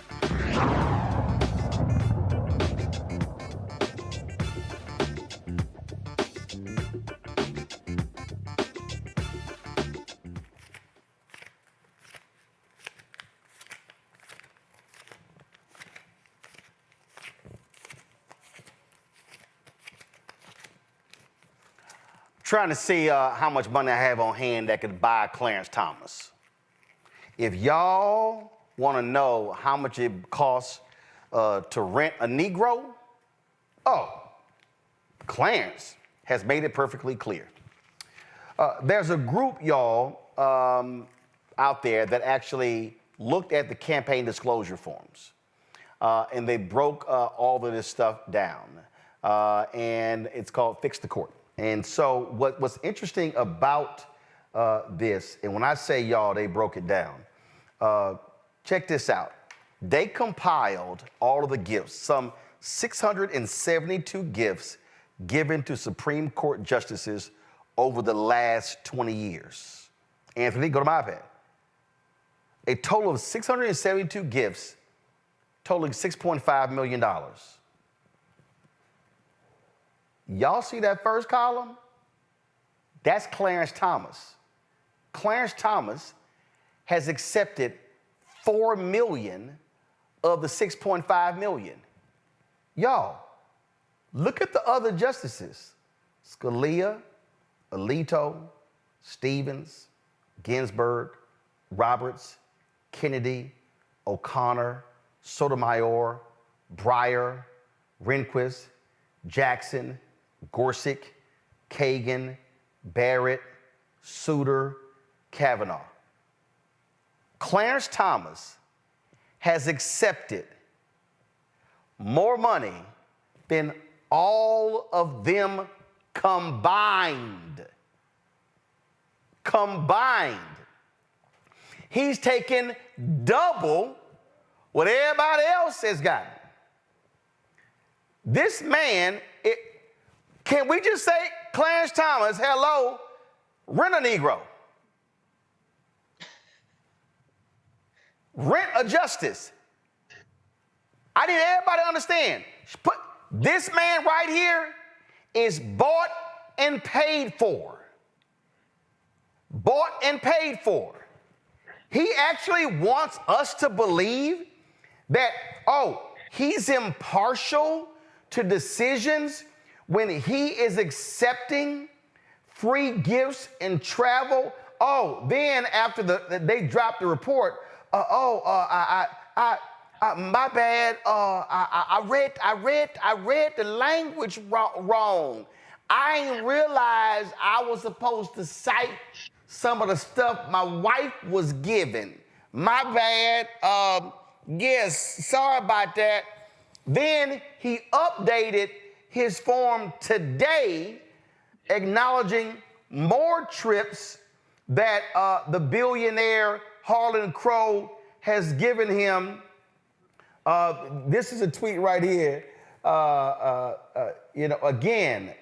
He took some trips in 2019. Now, mind you, ProPublica has been kicking his behind for months, and now all of a sudden, after the story comes out, he now, my bad, damn, my bad, dog. There was some trips in 2019 when Harlan Crow flew me out. My bad, yeah, I got flued out by the billionaires, and so I don't know how those things just escape my memory of yeah, that's right. Let me go ahead and report those things. So my bad. I didn't. Here's actually what he said, y'all. This is pretty funny.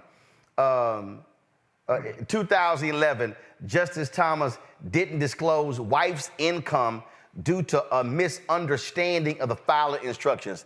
How is your ass one of 9 Supreme Court justices, and you supposed to know case law, you supposed to be at the top of the legal heap knowing all of this stuff, and your simple Simon ass wants us to believe, my bad, I misunderstood the instructions.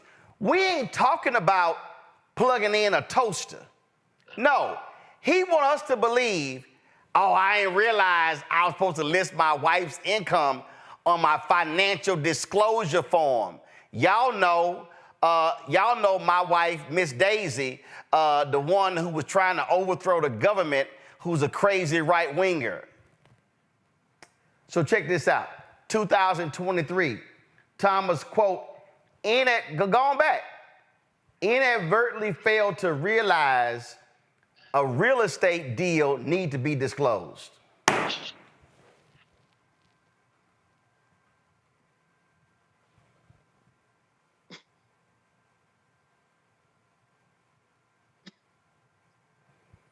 It's called a financial disclosure form. Then, my bad, today, he inadvertently omitted the free luxury trips. I don't know what happened. It just slipped my mind that I was on that private jet and I was flued out to these luxury trips. I don't know what happened. I just been so busy with all of these rulings. Look, between all the rulings and my wife trying to overthrow the government, it just slipped my mind. I just didn't realize what was going on.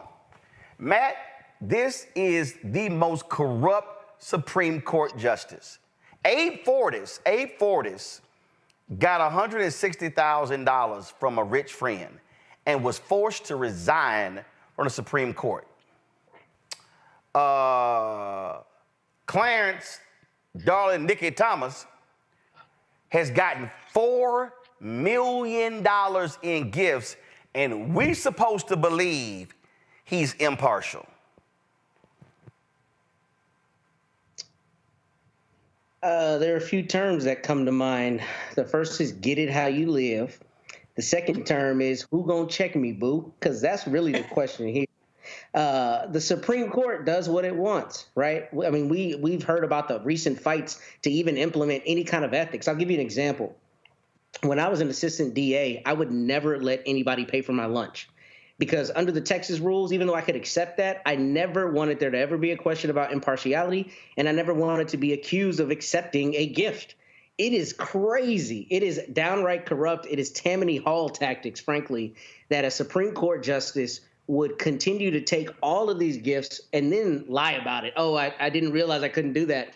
Inadvertently failed to realize. I'm glad you made the point you did earlier, because they go through the minutia of arcane legal arguments, novel arguments. Now, I don't like his positions on most things, right? But he finds a way to reason through some very difficult legal reasoning, but somehow cannot declare everything that he knows he's gotten as a gift. And really getting down to it, what's so heinous about this is that this is about as emblematic as it gets about how the other half lives and about how the justice system is a farce in a lot of respects. The people at the top of the heap making the decisions that control every court in the United States of America are accepting money under the table, essentially, from people who appear in front of them, which immediately calls into question any of their rulings, right? Because that's the whole thing you hear. John Quayle can speak to this. We talk about it in the law a lot, quote, the air of impropriety. Well, this stinks of impropriety. If I appear in front of you and I've paid for something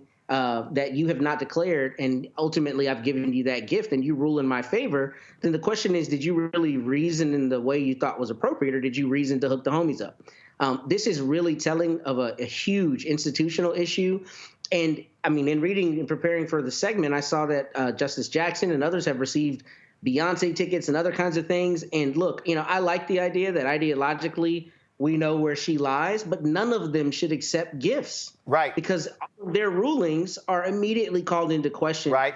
And those rulings have an immediate effect on our lives. Like when I walk out here today out of my office and I get pulled over by an officer, he or she is going to be bound by Supreme Court precedent. The idea that that precedent can be bought or sold by the highest bidder calls everything into question. And it's just heinous that it's continuing to happen and that he's continuing to be dishonest about it with the I didn't know I needed to disclose that.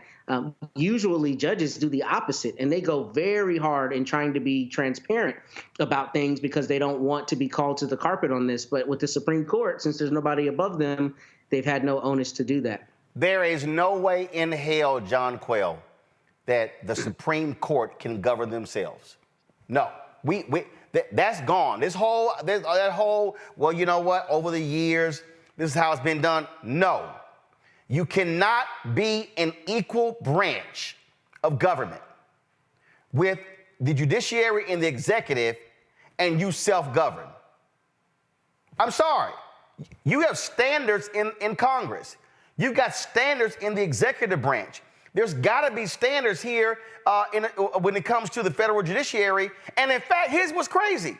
There are standards for other federal judges. But the Supreme Court is like, oh yeah, nah, we above everybody else. No, this man is bought and paid for. Ain't no other reason Harlan Crow just giving money to Clarence Thomas. Let me go ahead. Can we just go ahead and just be as frank as possible? If a dude wrote to a woman and say, baby, listen up. I'm going to fix your mama's house. I'm going to go ahead and pay for all of the trimmings and the fixing of your mama's house. Matter of fact, I'm going to go ahead and just buy your mama's house. And she ain't got to send me no rent. Oh, baby, you want that RV? Oh, I'm just going to go ahead and pay off that $270,000 loan on your RV. Oh, baby, I'm just gonna fly you out. I'm gonna put you on a private jet, and I'm gonna fly you here and here. I'm gonna fly you here and there, and we're gonna fly you all over. I'm gonna give you all kind of other gifts. I ain't doing all that out the goodness of my heart. There's an expectation that comes with me hooking your ass up. That's with most things in life, right? As they say, nothing is for free. Or I think that's an old saying, but I think that you're absolutely right. I think that I think that these disclosures now, after they have examined these over the years, there can be no more self-governance. I think part of the reasoning behind they can govern themselves is that the chance of people's cases coming into contact with them is rare.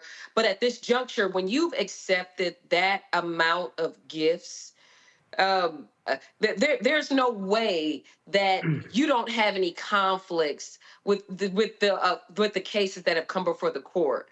You know, in Georgia, a judge can't even receive a gift over $100, right? So you're saying $100 on the local level, but the Supreme Court justices can accept millions of dollars. That is absolutely insane. And frankly, I think the time to change that is now. He is listen, Michael, let's just go ahead and straight. This right here is these billionaires to Clarence Thomas. They we gonna make, Clarence, we gonna make it rain, Clarence. They specking that ass. We gonna make it rain. Let's just call it what it is. He is bought and paid for. Absolutely. And he's doing the legal lap dance for Harlan Crow and these billionaires. Let's just call this thing what it is. Absolutely. And ruling in cases against African Americans as well. But you take this a step further, Clarence Thomas could have been nullified if more people in 2016 had voted for Hillary Clinton, because Donald Trump got 3 Supreme Court justices. And let's take another step further. These were ultra-conservative Supreme Court justices that Donald Trump got confirmed. They were given to him that came from lists from the Heritage Foundation and the Federalist Society, as well as the 226 federal judges that Donald Trump got confirmed as well.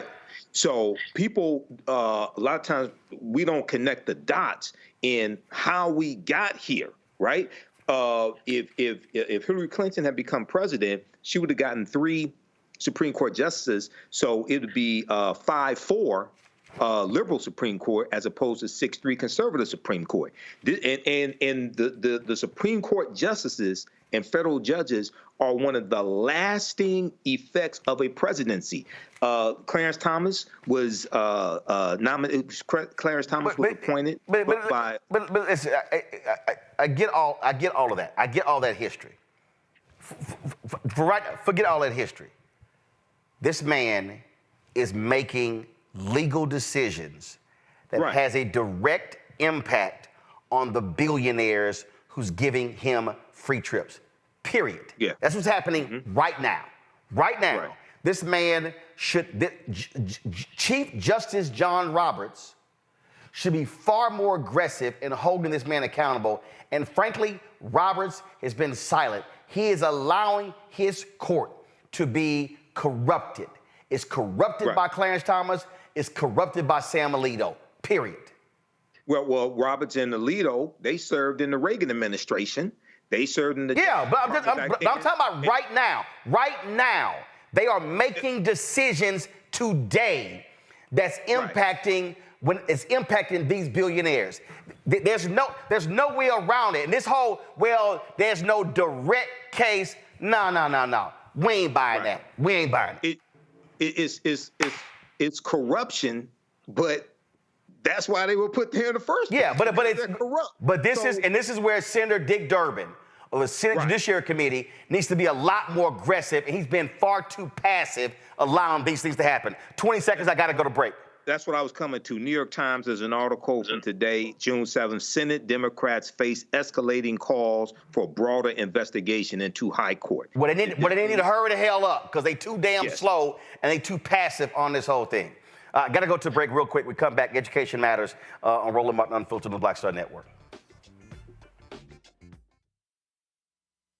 On the next Get Wealthy with me, Deborah Owens, America's Wealth Coach, we're talking about the difficulty of being able to acquire wealth for Black Americans. My guest, Emily Flitter, is the author of The White Wall: How Big Finance is Bankrupting Black Americans. The bad stuff that you feel when you're dealing with the financial services industry is not your fault. It's not your fault, and you don't deserve to be treated like this. That's right here on Get Wealthy, only on Black Star Network. Now streaming on the Black Star Network. It was my junior year at Georgetown, and Spike calls me and he says, Malcolm, what are you doing next year? So, graduating, you know. He said, take a year off, work on Malcolm X. I said, okay. But first of all, for the folks who don't know, Spike is my cousin. Spike is my cousin. Just for the person watching, like, how the hell is Spike just gonna tell you that it's true? It's true.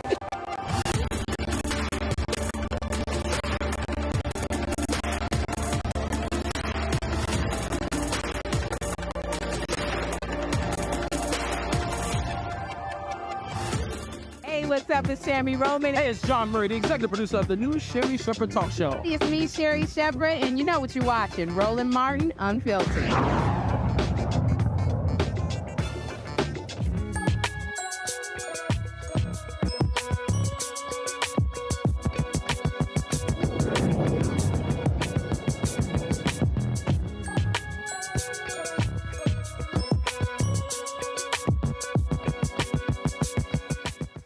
Financial literacy is critically important. That's why our father is hosting an online summer camp that helps Black youth learn about investing in the stock market, crypto, real estate, and more. Kavon Chisholm is Executive Director of Junior Wall Streeters, Inc. He joins me from Gainesville, Virginia.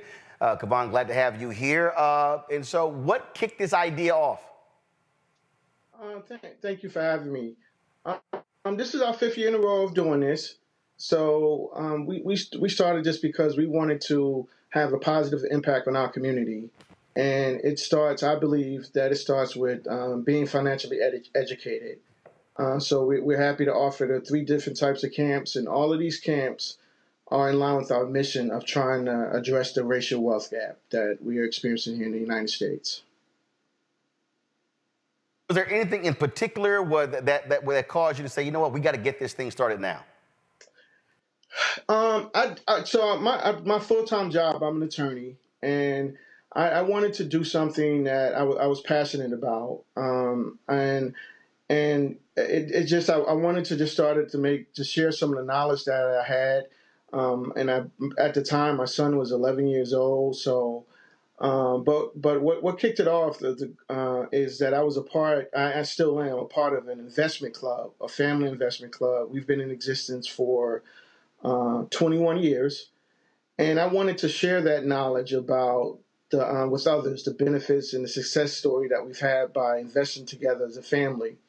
But we ran into a roadblock because not many adults were interested in learning more about stocks. Some of them were afraid of the stock market, and some of them have had bad experiences. So we had to pivot. We still have that investment club component in existence, but we had to pivot, and we started Junior Wall Streeters, which is a nonprofit which focuses on primarily educating youth. We do adults too, but our summer camps that we offer in after-school programs primarily focuses on educating youth from 12 to 21 years old. From the panel, let's see here. Jonquil, you first. Well, first, I just want to say this is such an amazing program that you've created just because that's such a deep need in our community. So thank you so much for this program. One of the things, I saw that it was a virtual program. 1, are you still accepting applicants for this summer? And 2, how are you able to keep, since it is virtual, how are you guys able to keep the kids engaged? Yeah, we're still accepting applications, and so we play a lot of games. We do a lot of games too, and the games are to keep the kids engaged and also to make sure that they're learning the material. So, and kids like the competition aspect. And we also have the kids involved in clubs. So, and like we break the kids up towards the end of the camp after we teach them about the stock market. We have them in clubs, and they compete against each other to determine whose portfolio is doing the best. So we work really hard. I have a full-time financial literacy a teacher that teaches financial literacy full time, Michelle Gosley. So she's pretty aggressive with making sure that the kids learn and using different techniques. So we do, by the way, this is our first year. We will be offering a camp in person in Maryland. We've joined another nonprofit, Faith Over Fear Empowerment Group in Maryland, and they're located in Salisbury, Maryland. And there we will have in August, in the month of August, we will have a financial literacy and investing camp in conjunction with the Salvation Army there. Michael. All right. Hey, this is great. And, I've taught entrepreneurship for years as well. You talked about in the piece from blacknews.com, you talked about community wealth building through investment clubs and how this is one of the things that you teach, community wealth building. Can you talk about the difference between community wealth building as opposed to some other programs dealing with investments that focus on individual wealth building? And once people build the wealth, how do you instruct them, or what are suggestions you give to them for the betterment of the community with the wealth? Yeah, so we really haven't, just because the lack of interest in many of, I'll be honest, unfortunately, many African Americans are just not interested in starting investment clubs. My goal when I started this business 5 years ago was to have 10 investment clubs started, and then move on to do some type of angel investing. And thus far, we've only had 3. I wrote a book on this as well, Building Wealth Through Financial Legacy, Building Wealth Through Investment Clubs. So that's why we're working with youth, right? But I think it's very, very important for more African Americans to join join investment clubs, because if you look at the wealth gap, the latest statistics say that the average net wealth for African Americans is $45,000, right. $45,500, compared to whites, which is $285,000. So there's a significant gap, right? Significant gap in that. So if we can get together, when we talk about investment clubs, we talk about, pooling our resources together like we do in my family. So we put together $200 a month. We save that for a couple of months, and then we invest it in the stock market. So it's less risk on each individual person. So, and to answer your question, what do we want them to do? So we teach our parents about opening up 529 plans for their kids. We hear a lot about these student loans going on, and I was one. I 3 degrees, I had over $80,000 in student loans when I finished some 30 years ago. How are we going to pay that off? We got to teach. We got to learn about these options out there, 529 plans, opening up custodial accounts for kids so they can get started early. But it's just not enough African Americans are investing in the stock market. So we're starting with 12-year-olds, so the kids will know once they become adults that they have this information. Matt? Yeah, I really want to laud you for this program. This is extraordinary because there are a lot of Black professionals and a lot of people who just are afraid of the market and feel like they don't want to put it in there. So I think it's so good to get in front of that with kids. But the question I actually wanted to ask is there a component about practical life skills as it relates to finances? And I ask because I think a lot of our people struggle sometimes from understanding the full impact of interest rates. When you go buy a car, what the impact is on the interest rate as opposed to your monthly payment, that kind of thing, right? So is there a component that discusses practical life skills as it relates to finance? Because that obviously has a big bearing on their lives as well.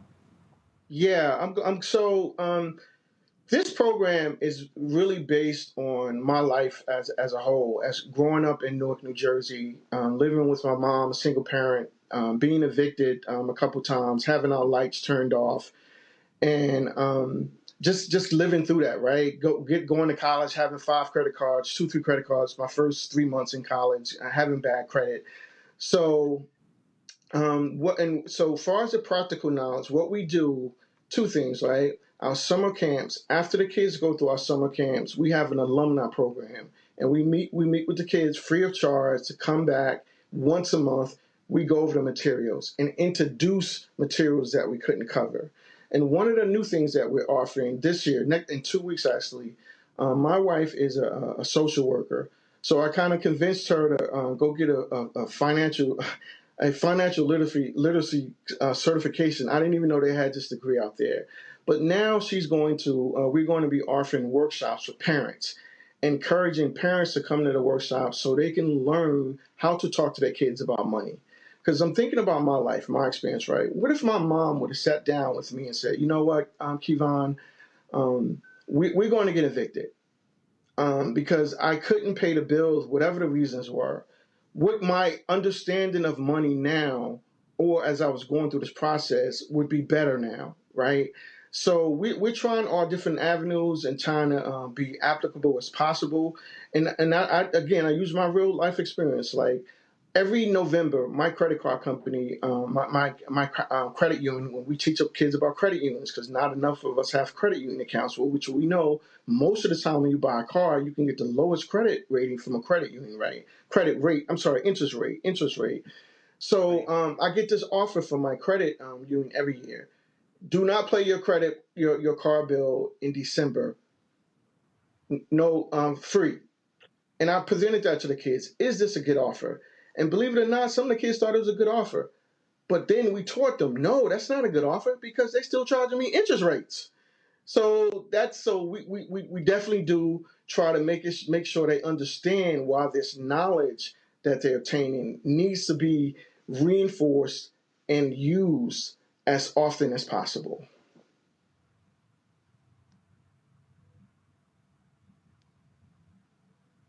So, Kevon, how can folks get more information? More information, go to our website, www.junior.wallstreeters.org.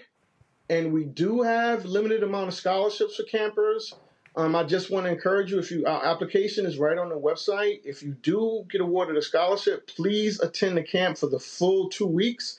The financial literacy camps are 2 weeks. Introduction to cryptocurrency is 1 week, and introduction to real estate investment is 1 week.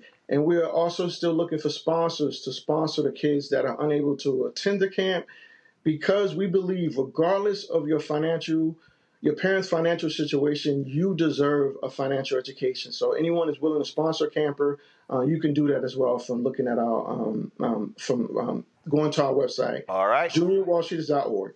All right, Kevon, we surely appreciate it. Thank you so very much. Thank you for having me. All right, to the panel, I surely appreciate it. Michael, Jonquil, Matt, thank you so very much for joining us today's show. I certainly appreciate it. Folks, I'm going to come back. I'm going to talk about Steve Harvey Golf Classic, which took place Wednesday in Atlanta. Hey, don't forget. So here's the deal. There are 45 copies of the first left. I have signed all of them. I've looked everywhere. It's just 45 left. If you want to get one of those 45, you better order it now, because we're going to be completely gone. And I told you I'm not reprinting anything. And so you can go to RolandSMartin.com/thefirst, RolandSMartin.com/thefirst to actually check out to get your copy of that book. So again, y'all, come on, put the graphic up, guys. Why are we so slow? Let's go. Thank you very much. Again, get your copy of the first. Again, just about 45 copies left. And then once they're gone, they are absolutely gone. What are we doing in there? Okay, all right. So again, go to RolandSMartin.com/thefirst, RolandSMartin.com/thefirst. I'll be right back.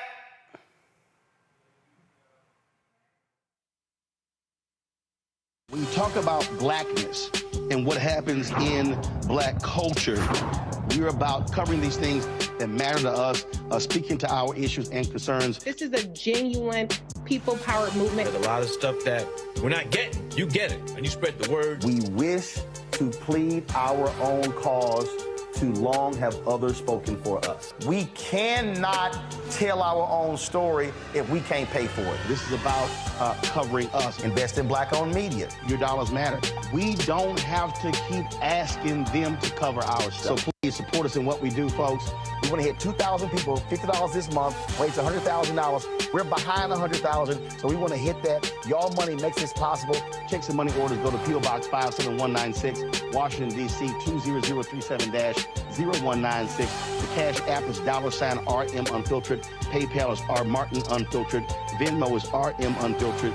Zelle is Roland at RolandSMartin.com. Farquhar, executive producer of Proud Family. Bruce Smith, creator and executive producer of The Proud Family, Louder and Prouder. And you're watching Roland Martin Unfiltered.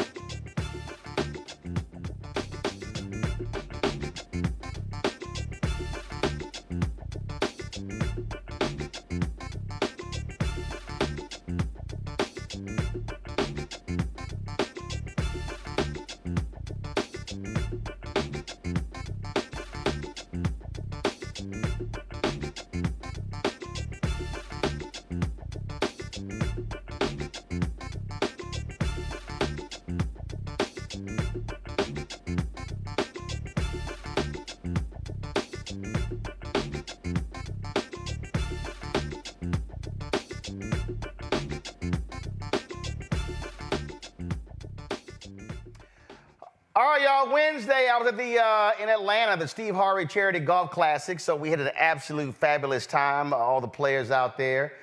It was, of course, raising money for the boys and girls camps that Steve Harvey puts on here in the United States. And so had some time out there. Steve was out there. This is them, of course, as on the final hole before walking off. And so check this out. Somewhere between those two balls. I'm gonna put that birdie in there.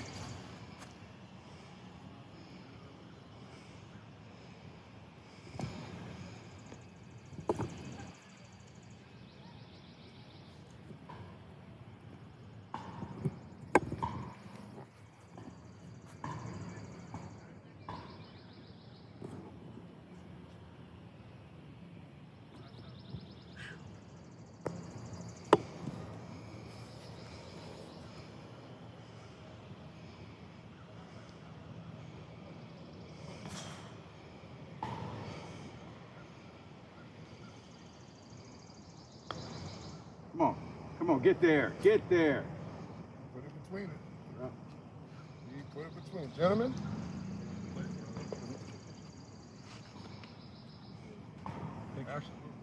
We don't do pictures. Oh, okay. We don't do pictures. Don't believe that shit, man. Hey, how you doing, sir? What's up? Yeah, all right, all right. What's up, man? Hey, Les, good game, baby. Thank you, man. Enjoy it, man. Yeah. Blues and Jamie, boy. My man. What you gonna Les? Yes, sir. Roland Martin. How you hit him, Doc? Thank you for coming out. Well, for the way I play, I hit him great. You probably be very unhappy at this point.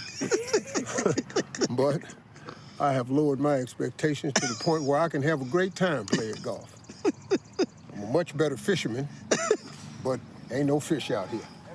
But the other kids, you raise the funds for the kids, right? That's absolutely, that's all that matters. How'd you play today? I don't know, I think we finished 9-10. Yeah, we like out there. We was trying to get 11, 12. Where we at, y'all? About 11, 10, 11. I was about to say, of course, somebody gonna come in here with a shoot a 40. 48. Yeah. All eagles, an albatross. You finna see some greatness out here. You're gonna announce the winner and everybody gonna go, Jesus. Yeah, that's what's playing. Roland Martin, appreciate you, man. Not a problem, Doc. Always support the good cause. Yes, sir. Glad to be here. A good brother. Yes, sir. All right. Now, Steve was surprised by the homie Charles Barkley, who was out there as well. And so I decided to go visit their group.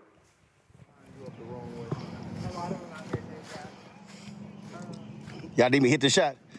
We already hit. How you doing, brother? Chilling.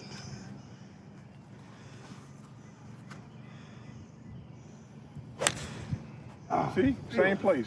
Yeah, I like it. That's crazy. Let's go straight. But I'm saying that there's T-box line there. I agree. Hey, is those the shoes that they gave you the course today, or you already had I got these ones I got last year. Oh, okay. Oh yeah.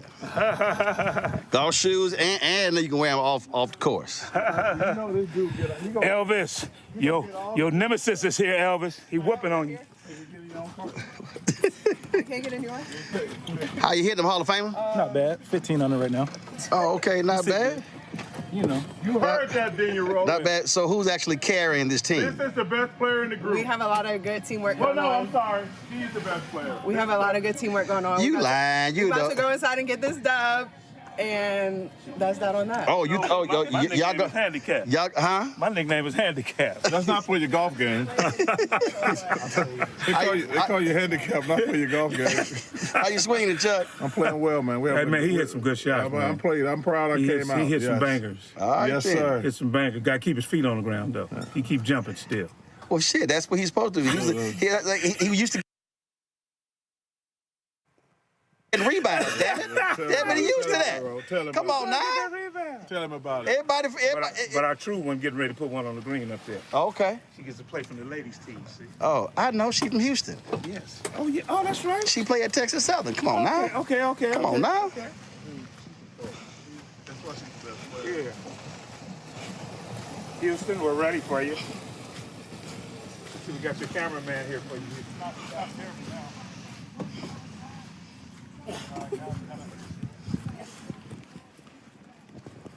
Yeah, it is. What? This your caddy? I just put middle. My caddy and my coach. Teamwork, you know what it says. Teamwork. Now I think middle of the green. You think so? Yeah, and let the win.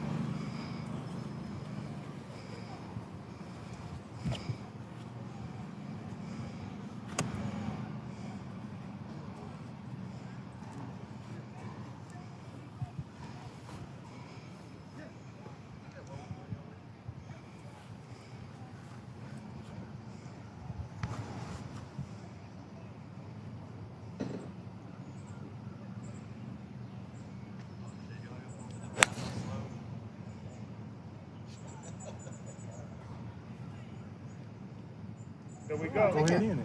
That's why we be winning. That could have been a little closer. Oh, could it? That could have been a little closer. Oh, could it? You'll put yours first? That could have been a little closer. Let me go get my club. Go get it. Let me go get my club. Go get my club. That was Amber Kirkendall. She, of course, is from Houston, played golf at Texas Southern University, led them to a couple of SWAC championships, and so good to see her. Now, also out there was Pastor Keon Henderson out of Houston. Y'all remember when he went viral for this?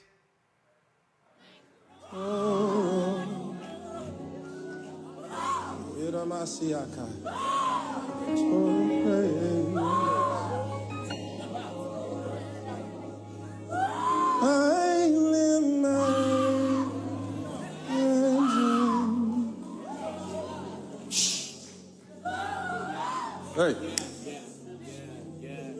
Stop her. Hush, hush. Silence in the name of Jesus. I lift my hands. He said, stop her, hush. Well, y'all know I'm petty, and I forgets nothing. So here's him coming off the final hole. You should have been here like 5 seconds ago. You seen the 20-foot I just 20 made. footer from 30. A 20-footer you just made? Yeah, knowing the putt. Let me just say this here. Hush.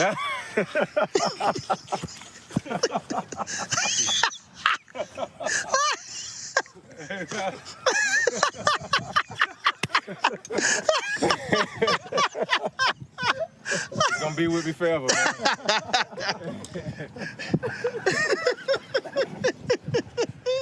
See, I'm gonna sit here and crack on you. We gonna crack you. You're gonna get cracked on the golf course. Well, As I said, the proceeds from the golf tournament benefit his boys, Steve Harvey's Boys and Girls Camp. And speaking of Pastor Keon, when we were in the awards part, this announcement was made.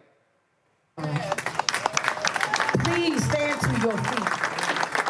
Give it up for Pastor Keon for blessing the Stephen Martin Harvey Foundation with $100,000. Wow, wow. I need to hear this.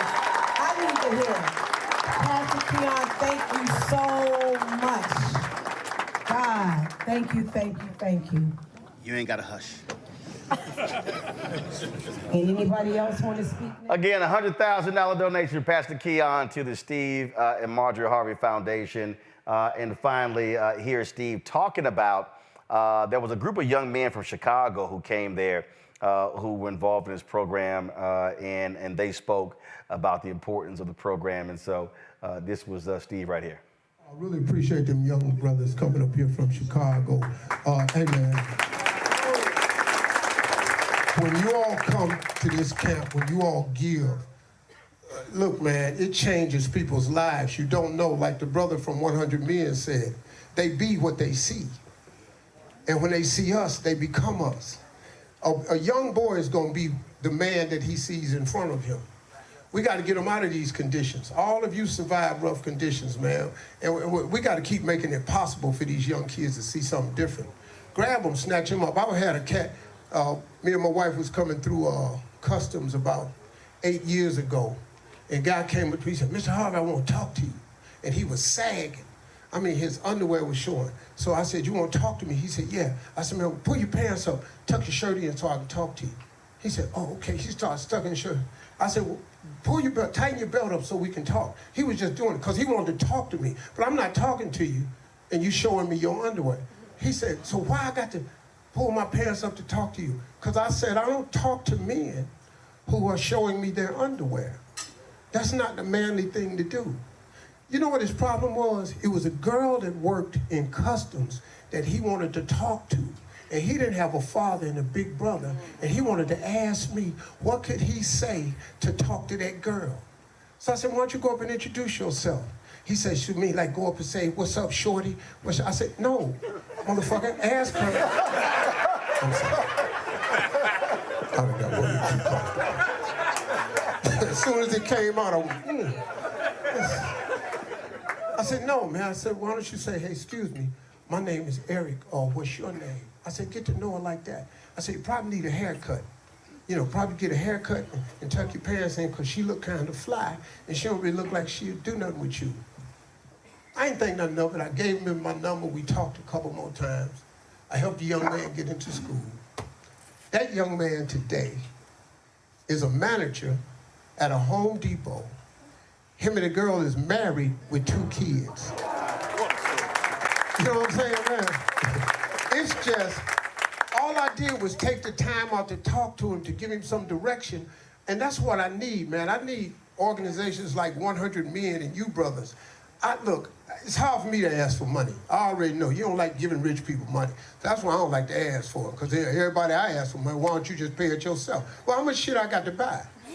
You know, I bought the ranch, I put all this shit on it. I'm out of money. Motherfucker, I want to go on a trip or something. I want to make my fucking car note. I can't just give up all my money, and I'm helping other people's kids. But man, the money you donate, if you take the time out to just talk to these young cats, man, when you ain't got no father, when you ain't got no brother, you trying to figure this out. You know how hard manhood is. This shit is hard without no direction. You know, a young man without a role model is like an explorer without a map. How do you figure manhood out without talking to another man? So as many of you that can volunteer your time, I don't care if you don't have money. If you give me your time and you can snatch up one of these cats and give them your number. Just give these boys a number, somebody they can call and run something by. That can change their life. You feel what I'm saying? You feel what I'm saying? And that was Sharon Page. She run the foundation all in the camera. I'm like, Sharon, get out the way. Trying to shoot. All right, y'all. Again, had a great time out there. Monday, I'm going to be in Atlanta. Warwick Dunn has his 11th annual golf classic benefiting his foundation. You know, he's been putting single mothers in homes for years, and so we'll be talking to Warwick on Monday from his golf tournament in Atlanta. Folks, that's it for us. Hope y'all have a fabulous weekend. Don't forget to support us in what we do, folks. Again, the work we do, I know some of y'all may think, oh man, you're out there playing golf, but here's the whole deal. Guess what? There wasn't other media out there at Steve's tournament. Not at Anthony's tournament. They're not going to be at Sid's, not a lot of different places. And so we are providing coverage of a lot of these events where, again, thousands of our young folks are being helped as a result of the work that's being done by these brothers. And so that's why we're there to support. So you can support us by joining our Bring the Funk fan club. The goal is to get 20,000 of our fans contributing on average $50 each. $4.19 a month, 13 cents a day. You can send your check and money order to P.O. Box 57196, Washington, D.C., 20037-0196. Cash App, $RM Unfiltered, PayPal, R Martin Unfiltered. Venmo is RM Unfiltered. Zelle, Roland at RolandSMartin.com, Roland at RolandMartinUnfiltered.com. Folks, don't forget, download the Black Star Network app, Apple phone, Android phone, Apple TV, Android TV, Roku, Amazon Fire TV, Xbox One, Samsung Smart TV. As I told you, I have just 45 copies left of the first, y'all. That's it. 45 copies. I'm not reprinting it. I'm personally autographing every single one. Let's get these out of the way. The final books will be shipped tomorrow. And so you order the book now. I will be autographing it tonight. And so I cut the price. It's $10 shipping and handling. It's $7.99. I'll be personally autographing. So get your copy of the first President Barack Obama's Road to the White House as originally reported by Roland S. Martin. Go to RolandSMartin.com/the first. Also get a copy of my book, White Fear, How the Browning of America is Making White Folks Lose Their Minds. Available at bookstores nationwide. Get the audio version on Audible. Folks, I'll see y'all on Monday from Atlanta. Ho!